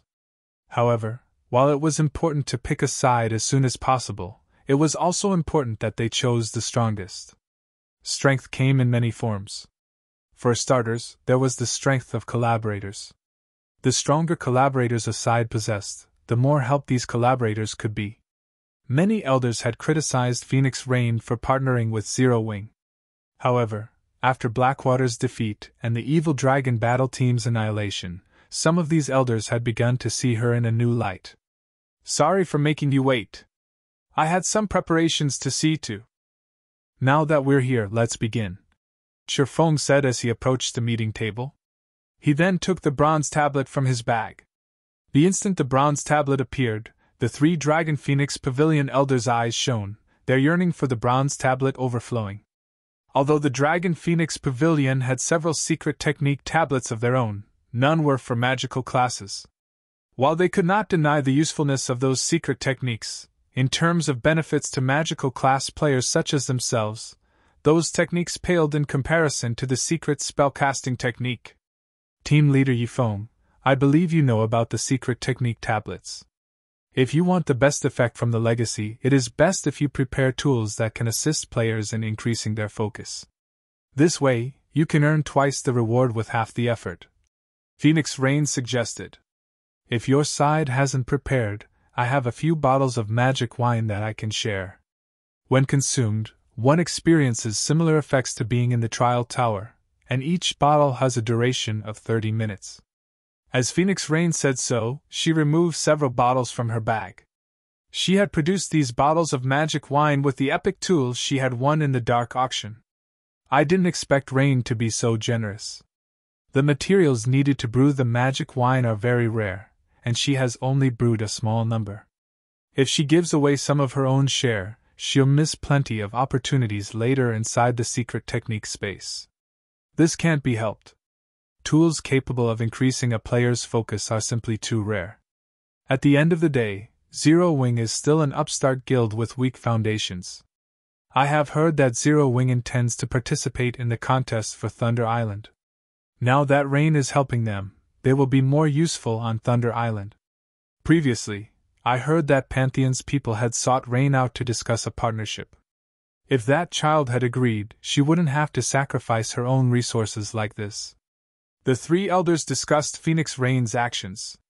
The secret spellcasting technique was the only reason they had agreed to help Phoenix Rain on Thunder Island. Otherwise, they wouldn't have poked their noses into such a troublesome matter. Phoenix Rain and Nine Dragons Emperor were equally powerful. However, the difference between their collaborators was obvious at a glance. While they did not mean to belittle Zero Wing, Nine Dragons Emperor had partnered with the Super Guild King's Return. Moreover, recently, Miracle had also agreed to a non-aggression pact with Nine Dragons Emperor for the contest on Thunder Island. Nine Dragons Emperor's advantages far outstripped Phoenix Rain's. Just as Phoenix Rain was about to reveal another bottle of magic wine, Sherfone shook his head and said, "Thank you for your goodwill, but we have come prepared." "You already have them?" Phoenix Rain could not help her astonishment. She hadn't expected Zero Wing to have such a foundation. Before she had won the epic tool that produced magic wine, the Phoenix Pavilion had only had a few tools that improved a player's concentration. Meanwhile, Aqua Rose and the others, who stood by the side, weren't surprised in the least. If one wanted to discuss tools that improved focus, nothing throughout Star Moon Kingdom, and its several neighboring kingdoms and empires could compare to the 100-berry wine. The 100-berry wine's effects were simply wondrous. Unfortunately, the supply was limited. To improve their efficiency with learning the secret spellcasting technique, Shifeng had given each of them 5 bottles. Aqua, you guys take these. Each person only gets 1 bottle. Shifeng said before revealing 5 bottles of soul water. The crimson droplet within the glass bottles immediately attracted everyone's attention. The instant Shifeng took out these glass bottles, everyone present thirsted for the soul water. Even a fool could tell how amazing the soul water was. When Aqua Rose and the others held the soul water, they could not help but take a deep gulp, their minds practically shouting at them to consume the soul water. How could such a frightening tool actually exist? The 3 elders were dumbfounded as they stared at the soul water in wonder. Chapter 12:13 Supersensitive State. Chapter 12:13 Supersensitive State. Hellscythe_Fluffy Goblin. Chapter 12:13 Supersensitive State. Phoenix Rain was similarly shocked when she saw the soul water. There were plenty of delicacies in God's domain. However, those were only attractive in terms of taste and smell. However, the soul water was different. It emanated a powerfully attractive aura. It seems that I really have underestimated you. Phoenix Rain chuckled as she shook her head. Previously, she worried that Zero Wing's 5 members would waste the legacy slots. However, that concern seemed unfounded. Following which, Shifeng activated the bronze tablet for the secret spellcasting technique, while everyone else began to draw a copy of the magic array that had appeared on the tablet. As the basic magic arrays began taking form, they resonated with the array on the bronze tablet. A black hole then formed on the tablet, pulling everyone but Shifeng into it. In the blink of an eye, Shifeng was alone in the meeting room. I've done all I can. How much you grow will depend on you now. Shifeng glanced at the now empty space where Aqua Rose and the others had stood before turning and leaving the room. Elsewhere, after being pulled into the black hole, Aqua Rose and the others were transported to the entrance of a 9-story tall, golden temple. The temple was nearly 600 meters tall, looming like a large mountain. Its appearance alone shocked Aqua Rose and the others. This temple also radiated a suffocating pressure, making everyone's movements extraordinarily sluggish. So, this is the secret technique space? Aqua Rose and the others looked around curiously. The pair of bronze doors before them was tightly shut, and it did not seem as if they could enter the temple at the moment. 2 large words had been carved into the doors. Bronze Temple. Suddenly, the figure of an old man with a hunched back appeared before the doors. This old man wore a kind expression. However, as these players inspected the man carefully, they discovered that, despite only being a phantom, he was incredibly strong. Bronze Temple Guardian, Phantom, Grand Wizard. Level? HP? / A Grand Wizard was the Tier 5 class of an elementalist. Even in empires, a Grand Wizard was an apex existence. Even emperors had to treat these powerhouses with respect. Although the Grand Wizard before them was only a phantom, he was still an invincible existence compared to Tier 1 players like Aqua Rose and the others. Heaven-blessed individuals, welcome to the Bronze Temple. You are only allocated 6 hours of legacy time. However, you can extend this legacy time with your performance. The Bronze Temple has a total of 9 floors, and each floor has numerous sets of secret techniques. You are only allowed to pick 1 set from each floor each time you enter the Bronze Temple. However, as you have come to this place through an incomplete tablet, there is only 1 complete set available inside the Bronze Temple. The rest are incomplete. Of the temple's 9 floors, you have 1 chance to learn 1 aspect of the complete legacy from each floor. Although you may acquire the complete legacy on the first floor for free, you will have to defeat a predetermined opponent to obtain the complete legacies on the remaining floors. The more floors you clear, the longer you may visit the Bronze Temple. When you pass the second floor, you will gain 1 extra hour inside, 2 hours for passing the third floor, 4 hours for the fourth floor, and so on. You only have 1 chance to learn from each floor. Regardless of how many times you return here in the future, if you cannot pass the last floor you reached, you cannot obtain more legacies. Please keep this in mind. When the Bronze Temple Guardian finished speaking, he vanished. Following which, the bronze gates slowly opened. So, this is how it works. Realization dawned on Aqua Rose. It was no wonder why it was mentioned that the first entry into a secret technique tablet was the most effective, while subsequent entries would be less so.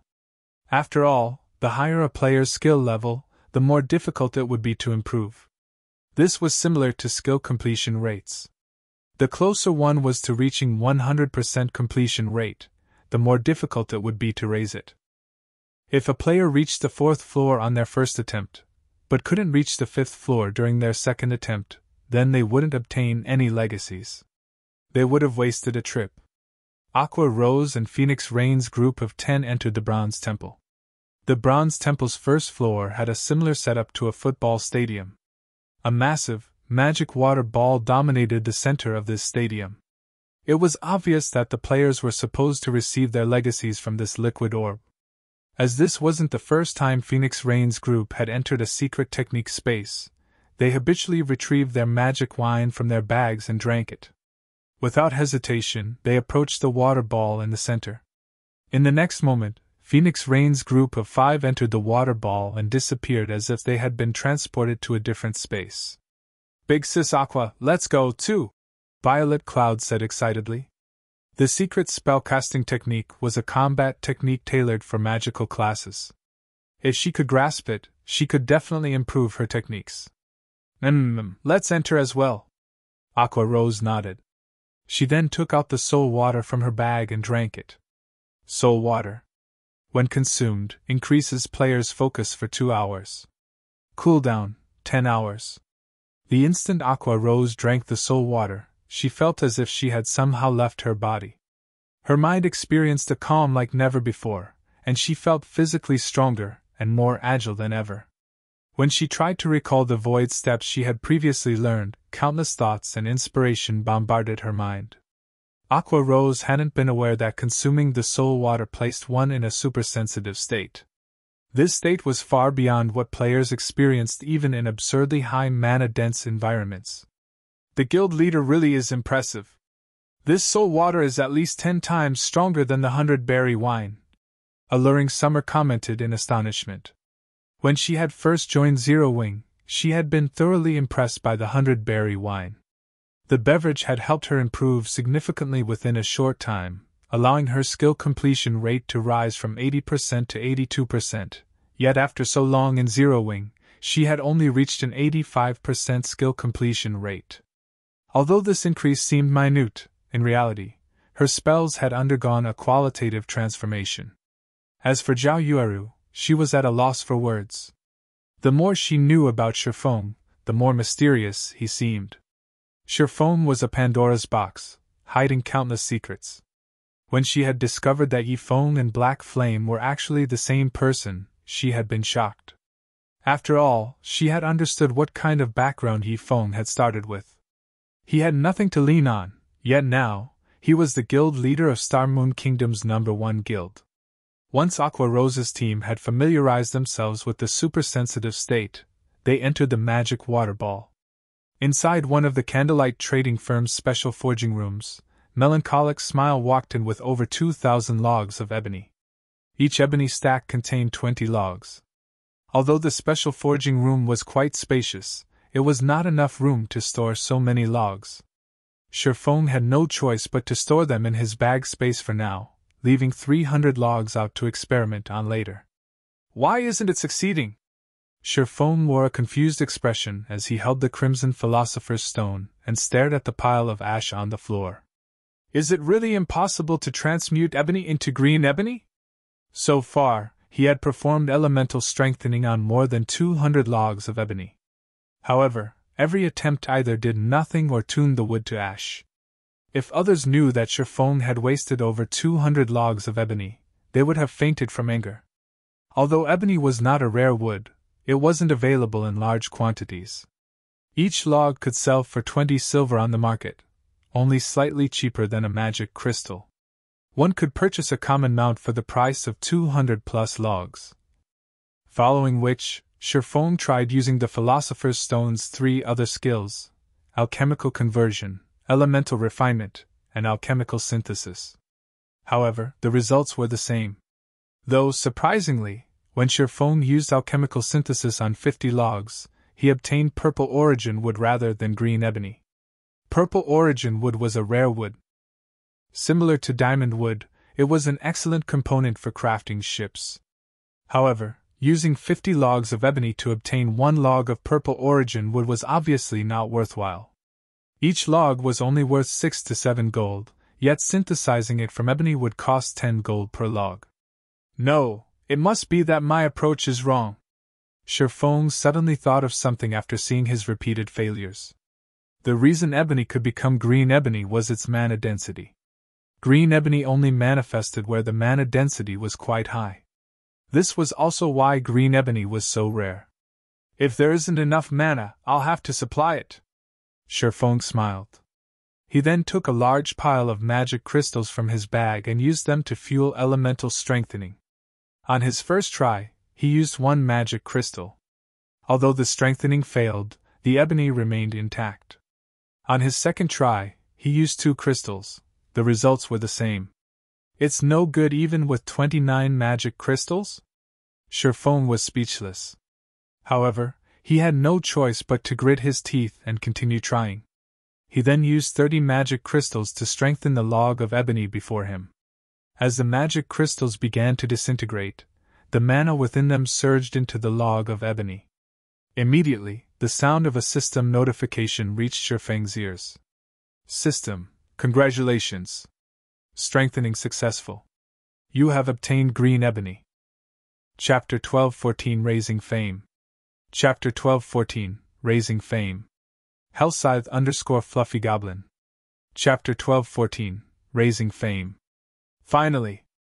Shifeng released a sigh of relief when he saw the green ebony log on the stone table before him, a hint of excitement flashing across his eyes. Although the magic crystal cost had been high, strengthening ebony into green ebony would save him a lot of time. His only other option would be harvesting green ebony, and he had no idea where to find the large quantity he needed.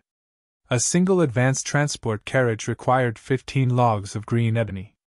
Even if he sent Blackie and the others to grind trolls in the Crying Ghost Ridge, they'd be lucky to obtain 8 or 9 logs per day. Furthermore, the Crying Ghost Ridge was currently home to the ancient abyssal monsters. The risk was simply too high. A single mistake could claim Blackie and the others' lives. In Shifeng's opinion, trading 30 magic crystals and 1 log of normal ebony for a log of green ebony was worthwhile. However, magic crystals are going to be a problem. I can't mass-produce green ebony just yet. Shifeng looked at the magic crystals in his bag and felt a headache brewing. Currently, with the 40,000 plus magic crystals left in his bag, he could create plenty of green ebony. However, if a guild wished to develop, it needed to invest resources in various aspects.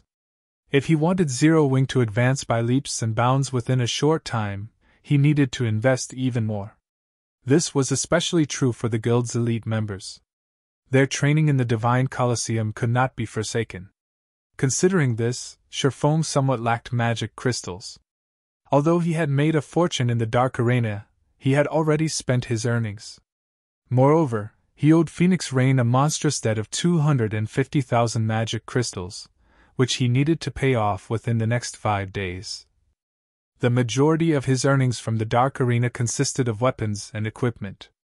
If he traded these excellent items for coins and magic crystals, he could pay back the magic crystals he owed Phoenix Rain with a sizable stock to spare, enough to begin his city's construction. However, Zero Wing was expanding rapidly and in urgent need of excellent weapons and equipment. Unless he had truly run out of options, Shifeng wanted to avoid selling those items. It seems that I'll have to increase Stone Forest Town's fame, Shifeng pondered. Currently, Stone Forest Town was an intermediate town. Not only did it occupy a massive area, but it also had 3 magic towers, increasing the town's mana density significantly. Although the town had only reopened shortly after the war, far more players now occupied the town. However, if he wanted to earn a fortune from Stone Forest Town, attracting Star Moon Kingdom's players wasn't enough. After all, there was a limit to how many players in Star Moon Kingdom could afford a membership for the battle arena. However, there were plenty of players available in the neighboring kingdoms and empires. Unfortunately, these players either didn't know about Stone Forest Town, or it wasn't an attractive enough reason to make the journey. Considering his options, Sherfong began to strengthen the ebony he had. If he wanted Stone Forest Town's fame to reach more players, he needed a convenient transportation system. Mass-producing Burning Abyss's modified advanced transport carriage would solve that problem. The nearest teleportation point to Stone Forest Town was roughly 10 hours away on foot. If one used a common mount, they could reach the town in half the time. Even so, 5 hours was still a very long time. The advanced transport carriage increased the player's movement speed by 150%. It was similar to a mysterious iron mount. However, with mana combustion, the transport carriage's movement speed could be increased by another 15%. Moreover, this 15% increase was based on the 150% base movement speed. In other words, the advanced transport carriage would increase a player's movement speed by a total of 172.5% when using mana combustion. That speed could already rival a secret silver mount. A journey that originally took 10 hours on foot would now be complete in a little over 3 hours. To high-level players, who frequently traveled for 5 or 6 hours to reach their grinding spots, 3 hours of travel was acceptable. Moreover, Sherfong intended to offer even more bountiful rewards for the battle arena.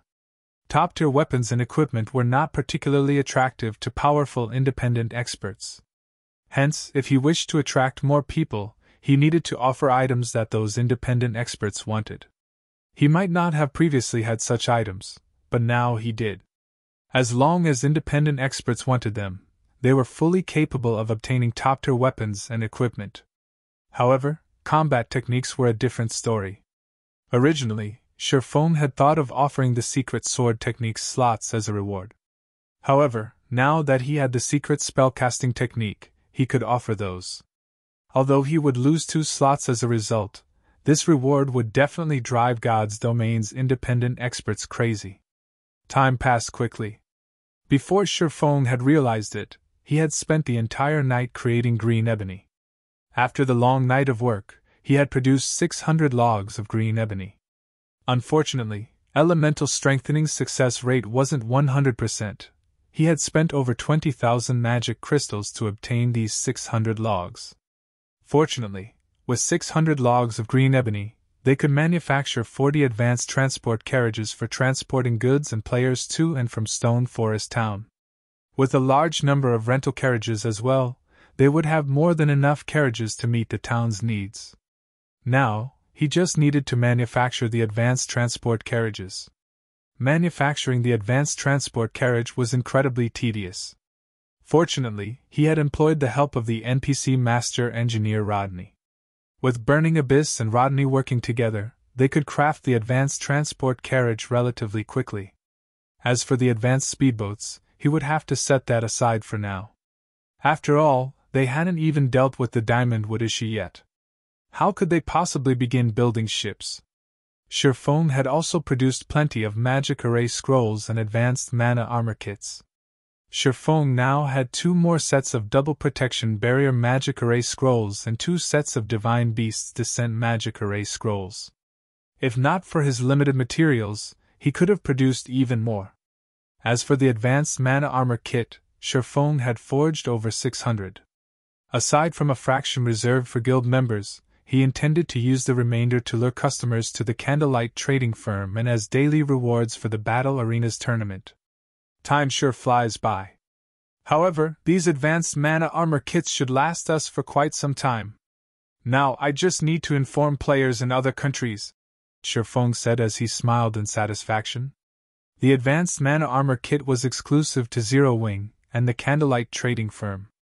It was also one of the best available armor kits currently. With the addition of the secret spellcasting technique, he could already imagine the commotion Stone Forest Town would cause. Neither the advanced mana armor kits nor the secret spellcasting technique could be purchased with coins.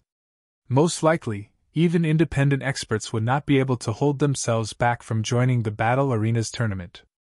As Sherfone was about to write a post on the official forums, Melancholic Smile contacted him. Guild leader, the Phoenix Pavilion Master has emerged from the secret technique space and said she wishes to discuss something with you. She is waiting in the top floor meeting room. She's out already? Sherfone could not help his surprise. From what she had heard from Phoenix Rain, even a powerful expert could easily remain in a bronze secret technique space for over 12 hours, much less an expert like Phoenix Rain, yet only 10 hours had passed.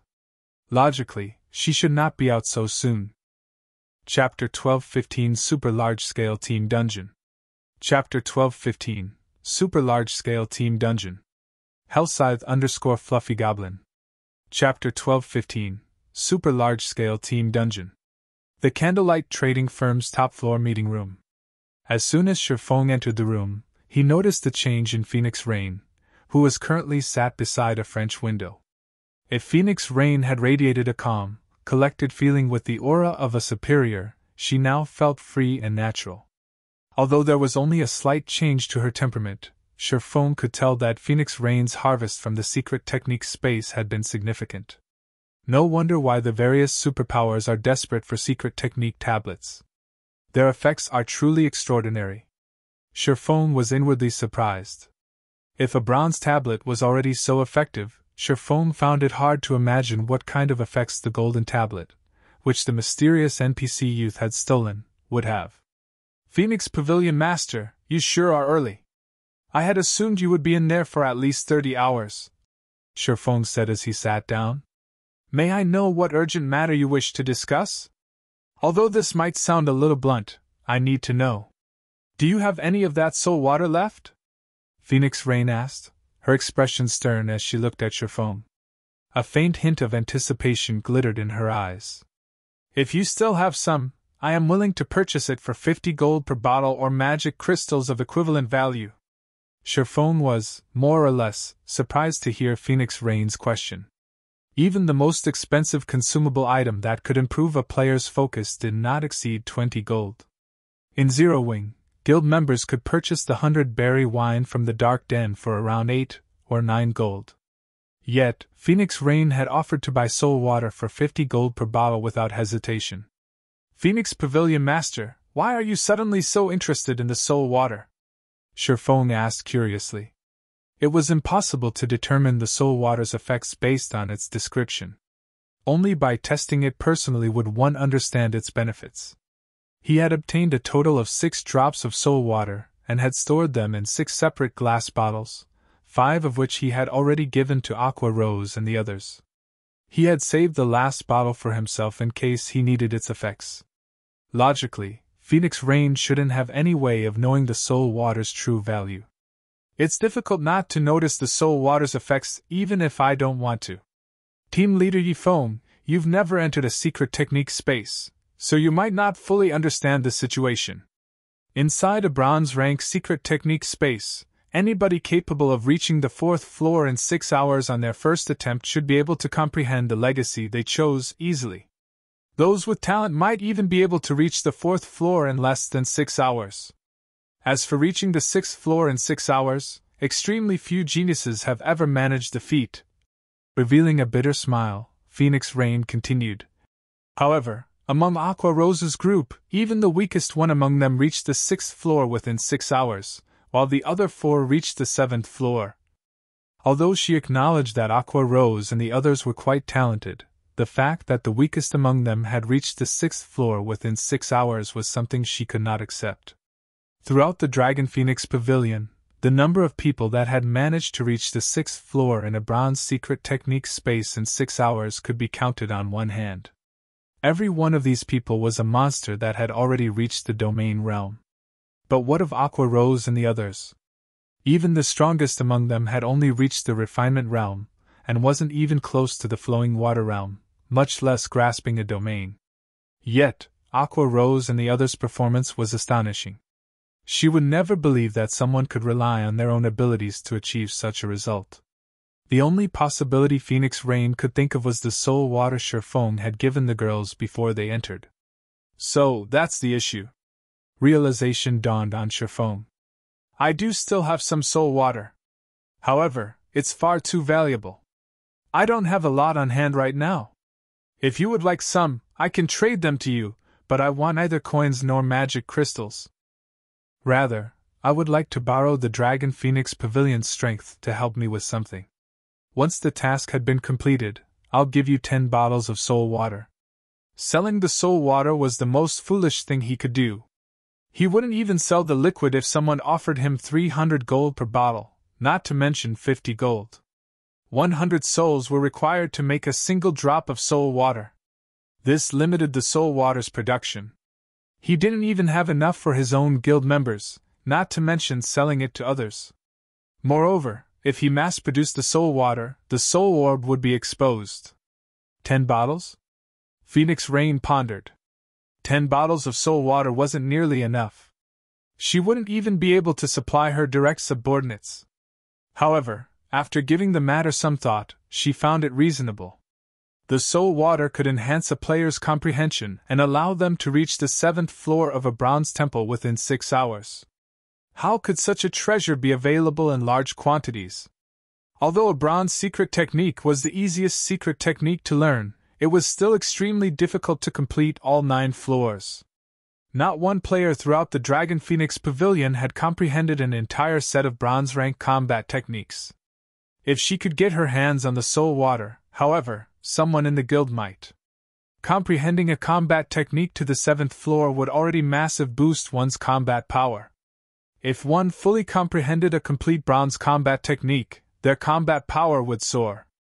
May I know what you wish to use the Dragon Phoenix Pavilion's strength for? Phoenix Rain asked. It's very simple. You just need to help me raid a dungeon. Sherfong said, chuckling. Raid a dungeon? Phoenix Rain asked, confused. Zero Wing already has so many experts. Are they not enough? Zero Wing indeed had a vast collection of experts. Raiding a level 45, 100-man team dungeon shouldn't be an issue. While Hell mode might be challenging, once the team reached level 45, even that shouldn't pose as a problem for Zero Wing. No, they are not enough.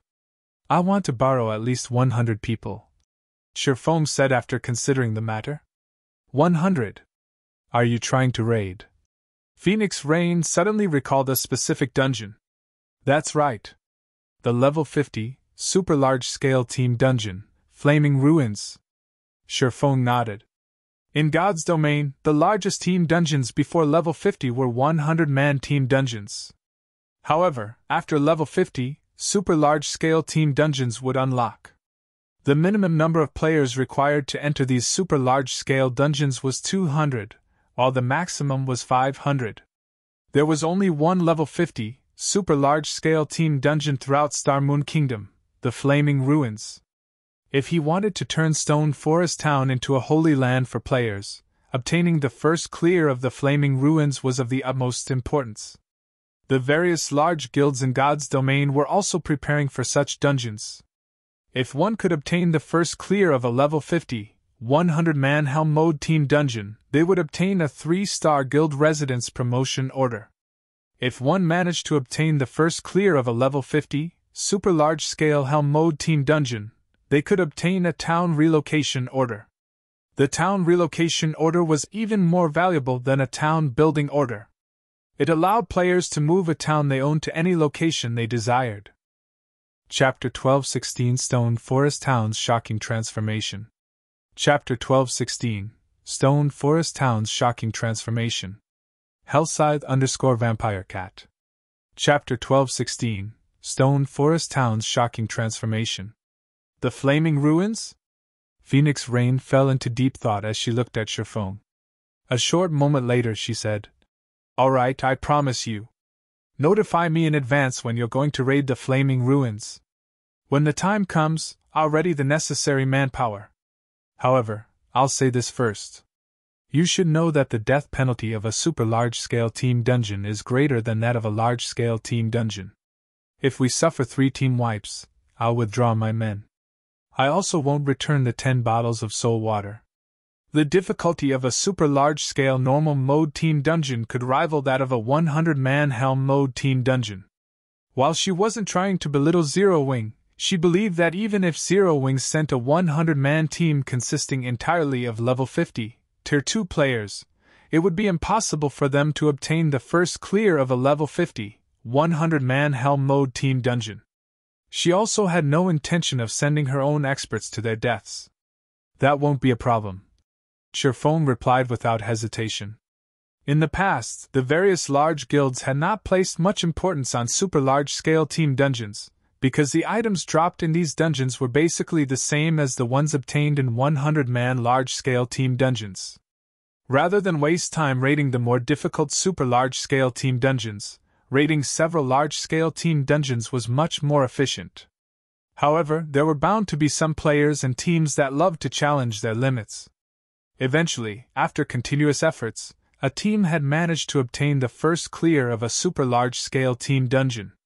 Back then, many people had expressed their contempt for these people. After all, while these people were busy suppressing their levels and raiding a level 50 super large-scale team dungeon, mainstream players had long since exceeded them by over 20 levels. Even if they managed to obtain top-tier equipment from the dungeon, such an enormous gap in levels would render the advantage of having such equipment meaningless.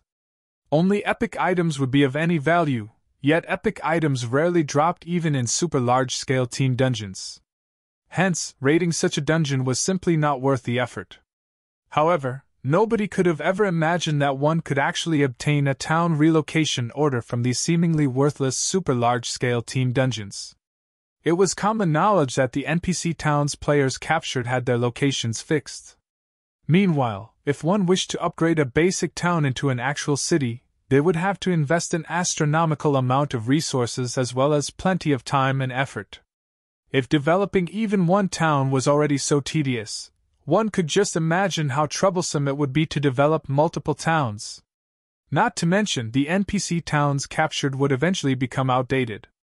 Take Stone Forest Town for example.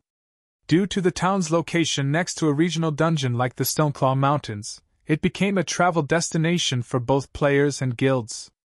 However, once mainstream players went past level 50, they would no longer be able to enter the regional dungeon. One could just imagine the outcome of such a situation. At that time, the town would definitely lose its popularity, and its development would stagnate.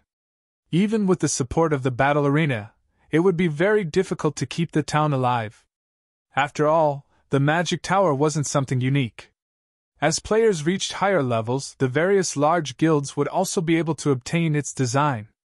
By then, Stone Forest Town's high mana density would no longer stand out. Moreover, after their NPC towns became outdated, guilds would also have to capture a new NPC town and start the development cycle all over again, investing another considerable chunk of manpower, resources, time, money, and so on. Hence, the advantage of a town relocation order immediately became apparent.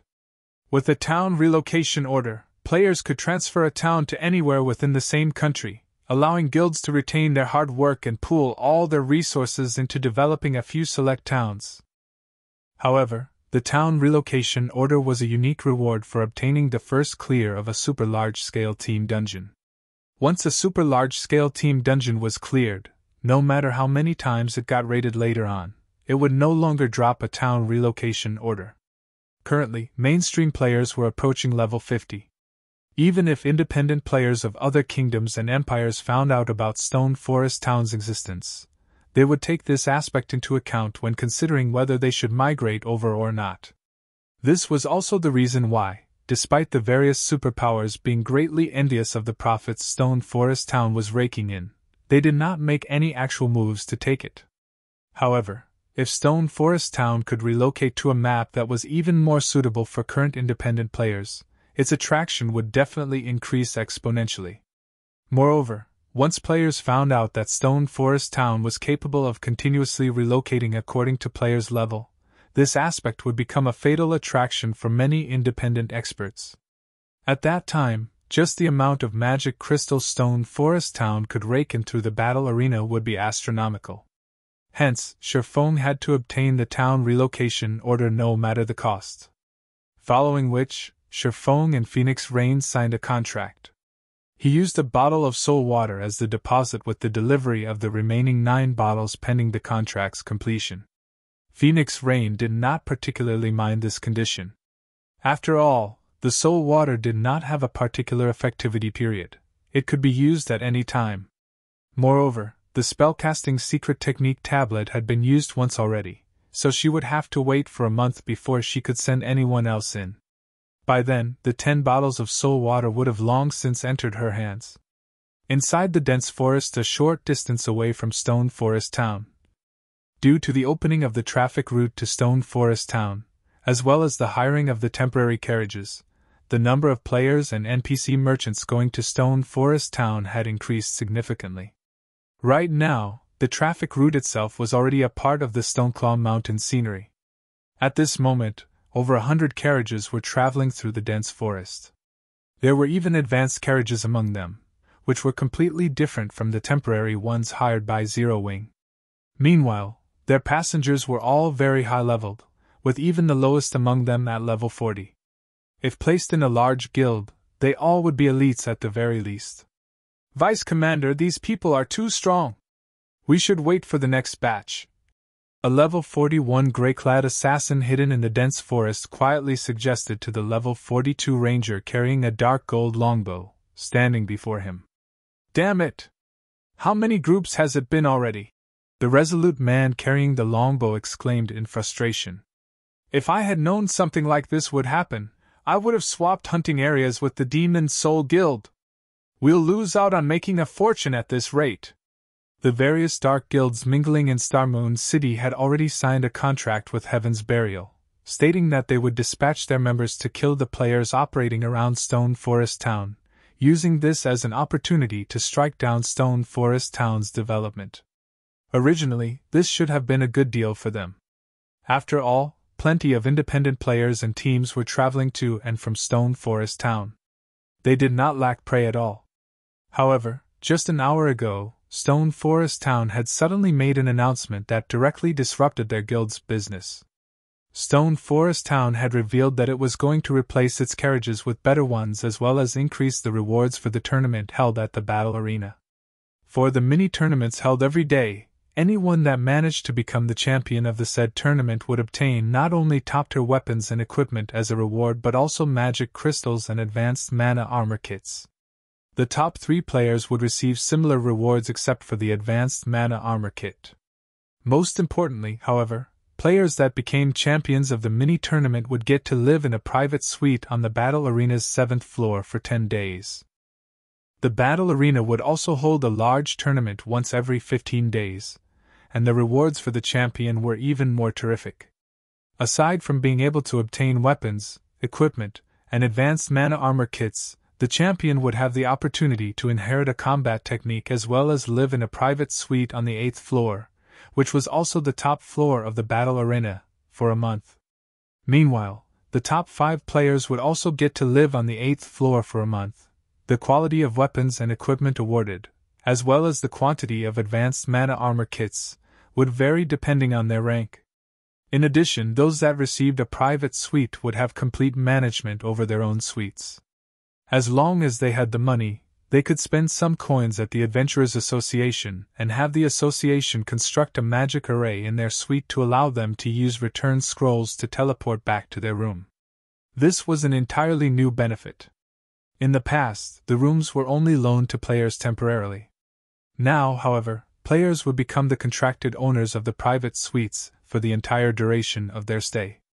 Due to the introduction of these several factors, a large number of powerful independent experts who were initially only a little interested in moving to Stone Forest Town took action right away.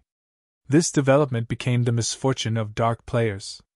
After all, among the several groups of players that had entered Stone Forest Town so far, not a single one of them should be provoked. You're tuning into the Phoenix Knights YouTube channel.